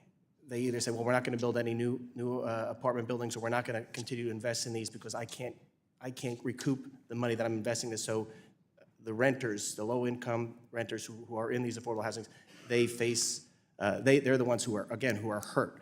So I think when you're requesting this information, again, to pay attention and to focus on what the actual effect is and on these low-income renters. And I think we have a perfect example of how they're harmed when you look at what's been going on in New York City, where we already have rent stabilization laws and limits on deductions on investment and how to recoup capital improvements. Last question, because I'm running out of time. I've heard significant concerns from market participants that the GSE's proposed timeline, oh, no, that's not it. We've heard a lot today about increasing access to homeownership, an issue that has especially hit home for me. I continually hear about the concern from my constituents. According to the latest stats, New York has the lowest percentage of homeowners in the nation, under 55%. One way to reduce prices in the housing space could be through a new model of providing mortgage insurance designed to create more flexibility in pricing for borrowers. By utilizing new streamlined, highlight capitalized approach, all right, I'll submit this for the record. Sorry, I'll yield back. The gentleman from New York will submit that question for a prompt answer. And now we turn to the gentleman from New York, also Mr. Lawler, for 5 minutes. Thank you, Mr. Chairman. Director Thompson, you said a few minutes ago that the changes that you have made to mortgage pricing were designed to lower the risk profiles of the GSEs. I want to focus on the LLPA changes you announced in October, where you decided to eliminate LLPAs altogether on certain borrowers, like first-time homeowners, which you paid for with increased fees on second and vacation homes. That's obviously a policy choice, and we can argue whether it's good or bad. But my question is on the impact of this change from a risk management standpoint. Since first-time homebuyers have presumably never owned a home before, there is no history of how they will do in repaying the largest loan they have ever taken in their lives. And yet you lowered the risk-based pricing fees on those loans to zero. Can you tell us how that decision lowers the risk profiles of the GSEs here? Sure. So as you know, borrowers that have very low down payments are required to have credit enhancement by law, so the enterprises cannot buy a loan that has a loan-to-value ratio of greater than 80% unless it has credit enhancement. That credit enhancement takes the form of mortgage insurance, and to the extent that borrowers with low loan-to-value ratios default, the mortgage insurance stands in front of and takes the first loss position, so it reduces losses to the enterprises. The mortgage insurance companies are capitalized, they've got liquidity, and at the end of the day, we're transferring the first loss credit risk to the private sector, which it helps protect the enterprises. So from a risk-based perspective, the cost of that premium gets included in the pricing. Even though we eliminate the upfront fees, it's a very small portion of the total fees that low credit risk, low down payment borrowers pay. And they pay more than any other borrower. And if you look on the final grid that shows what the total amount of payment that borrowers pay, it is risk-based, and there's absolutely no case where low credit score and low down payment borrowers pay less than someone with a high credit score and high borrower. And what I get nervous about is people hearing that, oh, I don't have to have a good credit score to get a house, and then they're going to go to the bank and get sorely disappointed. And so I want to make sure that people understand that you have to, continue to pay your bills. We're talking about credit-worthy borrowers. And again, in the enterprise's flagship programs that are their affordable programs, the credit scores are in the over 740. These are people that make their payments, they're credit-worthy, but they just don't have enough money for a down payment. And the enterprises are protected through the mortgage insurance. My colleagues, Ms. Wagner and Mr. Davidson, discussed with you the issues that we have a perceived lack of transparency and stakeholder input that the rollout of the new pricing framework has brought up. Again, while the recent formal RFI is a nice first step, the American people need to see more. And given all the attention on the recent pricing changes and some of the backlash that has resulted, are there other specific ways that FHFA can increase transparency for actions like this in the future? Sure. So we specifically are intentional about providing public information on pricing. Every year we submit a report to the Congress, and we also publish it on our website that talks about what the pricing is, how it's changed year over year, and it goes into detail on small lenders, larger lenders, loan-to-value ratios. And so In the 2022 report that we published, we actually articulated that we were going to update the pricing grids, and we also, in the scorecards that we published that define what we expect the enterprises to do both in 2022 and 2023, we let the public know that we were making these pricing changes. What was interesting to me was that many people didn't understand the mortgage insurance component, and so we thought that we would take this opportunity to explain what we did by issuing the RFI and then get input to answer questions like, should we even have LLPAs? Should we include mortgage insurance or not? Should we tie the pricing to capital? So we're trying to get as much input as we can. Thank you. Gentleman's time has expired. Recognize the gentleman from Florida, Mr. Donalds, and we have votes called on the floor, and we will continue questioning until there are 200 votes outstanding. And so I now recognize Mr. Donalds of Florida for 5 minutes. Thank you, Mr. Chairman. Director Thompson, thanks for being here. Real quick, I'm pleased to see that FHFA announced rescission of the debt-to-income upfront fee proposal. In my view, the decision came after significant stakeholder feedback and congressional oversight. Can you speak about the specific issues inherent with the debt-to-income proposal from both lenders and borrowers that were raised throughout the process? Sure. So when we made the announcement, and there is a debt-to-income capital requirement in the capital rule,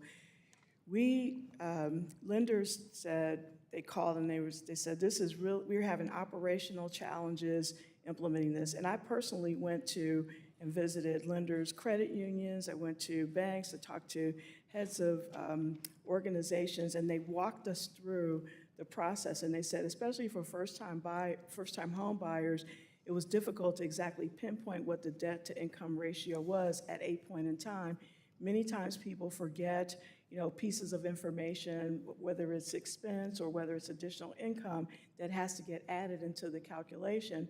And what they were nervous about was this notion called bait and switch, that we start out with pricing for a loan with one set of information, they get additional information, and then the pricing would change if it moved the debt-to-income ratio up to 40%. And so there was lots of confusion about it, and we postponed that implementation through August, and then after getting lots of information from talking to stakeholders, we rescinded it. Director, let me ask you a question. Do you guys have any plans on trying to bring this back? No, we do not. No, so we're, okay, all right. I just want to make sure we clarify that. Sometimes I find in this town, ideas bubble up, then they go away, then they bubble up again in the future. So I think it's important to state that.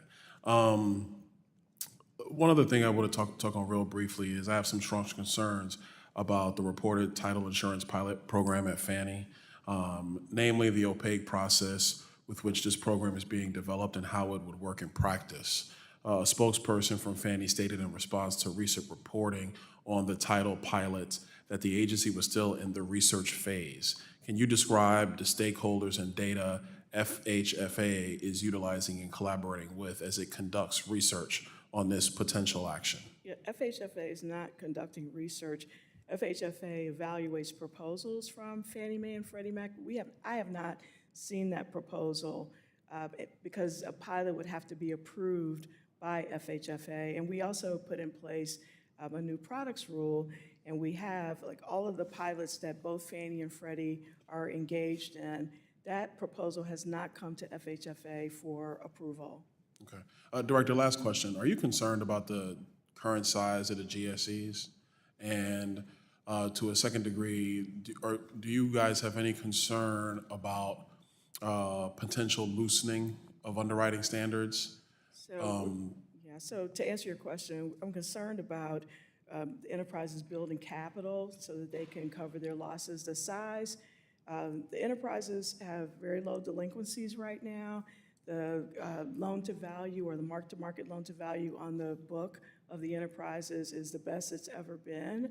But I am concerned about making sure that they build capital so they don't have to default to getting taxpayer support.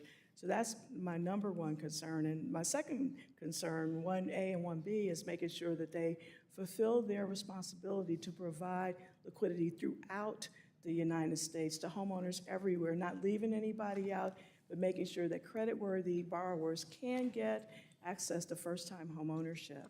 Well, I will say in closing, I share a portion of your concern. And this is as a former banker who watched the residential side from the commercial side.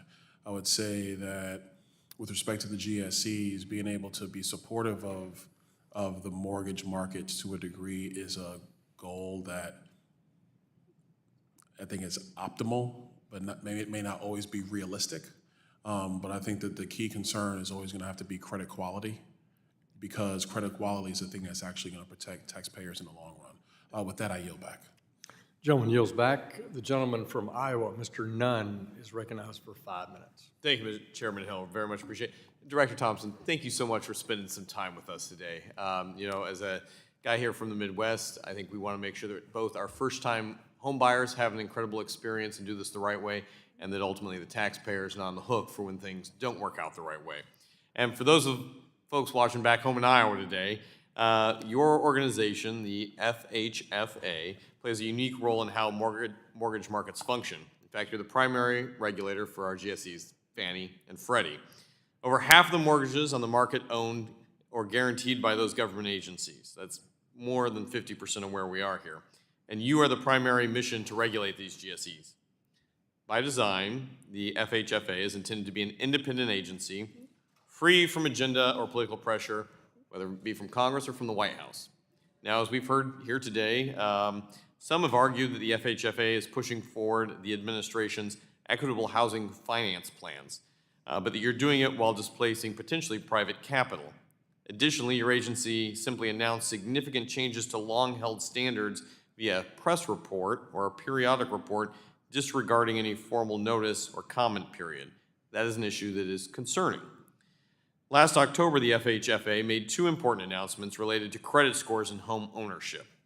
First, adding Vantage 4.0 seems to make a lot of sense, and that's an area where we would agree with you.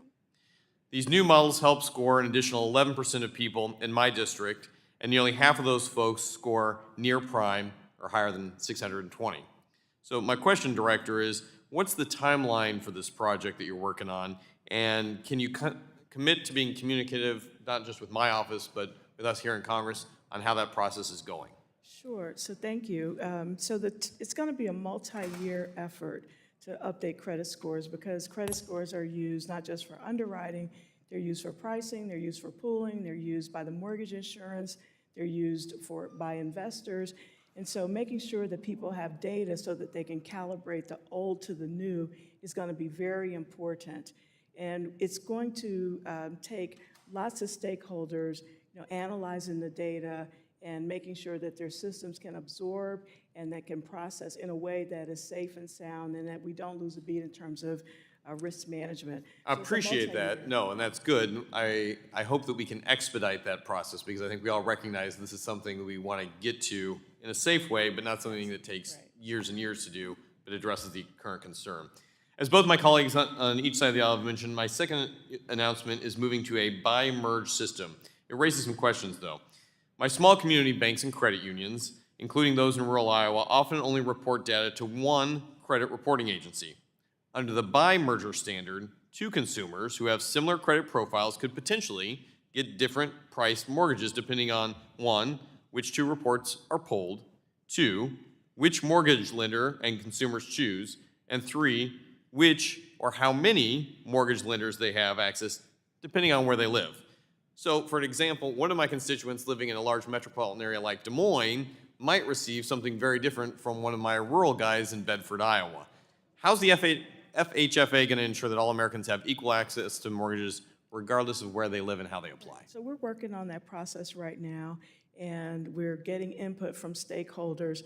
We believe, after analysis, that moving from 3 credit scores to 2 is going to be beneficial for the borrowers. It will encourage competition from the credit reporting agencies, and it would lower costs for the borrowers, because instead of pulling 3 credit reports, they only pull 2, and then the lender picks which 2 those are. Right now, we're working through the process with the GSEs on trying to figure out whether or not there is going to be the median or the average. So it used to be the median for the 3, and should it be the median for the 2 or the average for the 2? And we have a request out for comment on that very issue of moving from bi-merge to tri-merge. So as you look at that comment, I think one of the things that has a concern here is that you're asking for, the FHFA is asking for more data specifically related to those mortgage, but at the same time excluding some information from the mortgage process. So I hope that that provides some clear guidance. In my last 30 seconds here, I want to highlight the fact that we just had a cyber attack in Des Moines, Iowa. It really went after a number of young people who had no credit score whatsoever. That information is now being used by cyber criminals to be able to apply. Talk to us a little about what the FHFA is doing in this area to really protect first-time home buyers who may have no credit history. So to the extent that first-time home buyers have no credit history, if they're renting and not living with their parents, perhaps the positive rental payments are being captured. But in cyber, there's not much. Thank you, Mr. Chair. We'll submit those questions to the record, and I yield my time back. Now recognize the gentlewoman from Texas, Ms. Dela Cruz, for 5 minutes. Thank you, Chairman, for holding this important hearing today, and thank you, Director Thompson, for appearing before the committee. We're towards the end here. I will start here that I am concerned about the increasing prices of housing and the availability of affordable options, especially in my community, which is one of the most Hispanic districts in the entire nation. In fact, over 80% of our district is Hispanic. With that being said, record high inflation and a possible recession will only further complicate housing issues and introduce uncertainty in the system. We are living in a transitory period, moving from a low rate environment to a high rate environment. And it is a time when we should be most focused on the safety and soundness of our system and not pushing to remake the system. So with that said, Director Thompson, FHFA has required Fannie and Freddie to release equitable housing finance plans each year during your tenure. The stated purpose of these plans is to create, quote, goals and actions to advance equity in housing finance. That being said, equity can mean a lot of different things to a lot of different people. What does this mean to you specifically? Sure, thank you for the question. So we believe equitable housing plans are the vehicle that allow us to identify barriers to home ownership for underserved communities and particularly minority communities, but also come up with goals and objectives to eliminate those barriers. And I'll give you an example. In the Latino community, one of the barriers are the documents for the mortgage itself. And as you mentioned, the mortgage is one of the largest asset that most people will have. And so what we've done is we've translated many of the mortgage documents into different languages so that people who don't have English as their first language can understand what the documents say and walk through the implication of this purchase. And so those are the barriers. So what's the goal to try to make the documents more understandable? So those are the types of things that are in the plan. I reclaim my time. Now, this that you are talking about, you would agree, though, that your main responsibility is to focus on the safety and soundness of the system, correct? Yes, everything we do is wrapped in safety and soundness. And so our concern, of course, is that some of the trade-offs that you have had to make as a conservator and a regulator in the name of equity may be affecting that safety and soundness, not only for Hispanic communities, but for our district specifically. Let me ask you something. Do you believe that you have to move the goalposts? In other words, lessen or otherwise change the requirements to own a home to bring more borrowers to Fannie Mae and Freddie Mac? We absolutely believe that We are not lowering any credit standards. We are not making any changes that borrowers who would not be eligible will be otherwise eligible. We're just not doing that. We've seen that before. The equitable plans really go towards, more education and also loan products and programs that are helpful to people who, again, have high credit or reasonable credit, but they don't have the down payment. If you look again at the enterprise's affordable programs, the average credit score for the borrowers in 2022 is over 700. In fact, it's over 730. And so we're talking about credit-worthy people. They may have low wealth, but they're credit-worthy and they pay their bills on time. Well, and again, I believe that what we are feeling and what constituents are telling us is that they feel that they've worked hard for their higher credit score and that they're having penalties because, or having to pay higher because of that higher credit score. With that, I yield back. I thank the gentlewoman from Texas. The gentleman from Tennessee, Mr. Ogles, is now recognized for 5 minutes. Thank you, Mr. Chairman. And for the record, I do want to state, as it pertains to the potential of a default, the House Republicans have passed a piece of legislation. It is now incumbent upon the Senate Democrats to do their job and pass our bill, and is incumbent upon the President to do his job and sign our bill. So this notion that the Republicans are to blame is nonsense. If there's a default, it is a Democrat default. Ma'am, thank you for being here. I know it's been a long day and you're ready to get out of here, as are we. But one of the things I want to discuss is how climate change and some of the climate activism is creeping into the regulatory regime. And I'll specifically go to Fannie Mae's website under ESG Environmental webpage. It notes, and I'll paraphrase here, that Fannie continually seeks to better understand climate change related to risk. Ms. Thompson, can you explain what risks to the banking, to the loans that climate has that's being articulated by Fannie and ultimately that you're overseeing? Sure. So in the mortgage space, both Fannie and Freddie and the home loan banks look at natural disasters. I mean, we're in the mortgage housing business, and so to the extent that there are climate events, and there have been just an increased number in the past few years, whether it's flood or hurricanes or wind, they cause damage to the properties that are owned by the enterprises, and we want to make sure that... I'll reclaim my time. So you're on the lending side, and the market has insurance for the purpose of risk, right? And so I would ask, in specific numerical terms as it pertains to climate change, if there's a 3.5 degree change in temperature, how does that affect the housing financial system? Sure, I'm glad you raised the question, because in many states that are hugely impacted by climate, the insurance question remains. I know last year in one particular state, the rating for those insurance companies was going to be downgraded, and so that means that borrowers wouldn't have coverage. Yes, ma'am, and I'll reclaim my time. So I'm a country boy from Tennessee, and flood insurance in Florida does not impact the borrowers in my state or the cornfields of Iowa. And so to have a regulatory regime that is enforcing or forcing climate regulations or those types of things into this system is quite frankly inappropriate, when what I would really want to know is, I look at going forward in the GSEs, what is the plan and timeline to get them out of conservatorship? Because we've had 2 administrations that have been talking about it.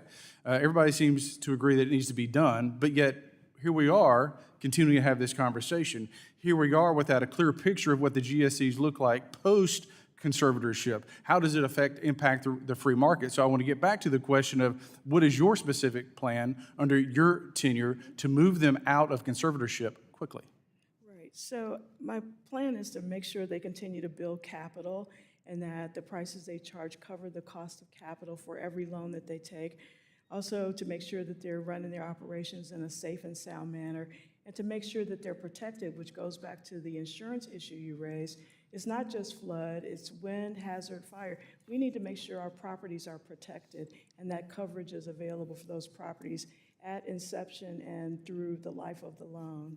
Yes, ma'am. But specifically, as you look at building capital based off of historic trends, and obviously we're in a different and fluctuating market, what is your projected timeline to see them out of conservatorship? And is there anything that can be done to expedite that, such as private capital? So we're working to, again, build capital for the enterprises. And because the market has shifted from record acquisitions for refinances to this purchase market, we're in the high interest rate, we've seen the number of loans coming to the enterprises decline. And so we're trying to build as much capital as we can and make sure their infrastructures are as safe and as sound as possible. It will take a long time to get to the capital requirements. Yes, ma'am. So in other words, there's really not a specific timeline. We're kind of in this same conversation that we're going to be having this for a number of years. Mr. Chairman, I yield back. Gentleman yields back. I want to thank Director Thompson for her testimony today. Without objection, all members have 5 legislative days within which to submit additional written questions for the witness to the chair, which will be forwarded to the witness for her response. You had lots of written questions today, and I ask you, Director Thompson, to please respond promptly as you are able. And I thank the ranking member for her perseverance in the hearing. This hearing is adjourned.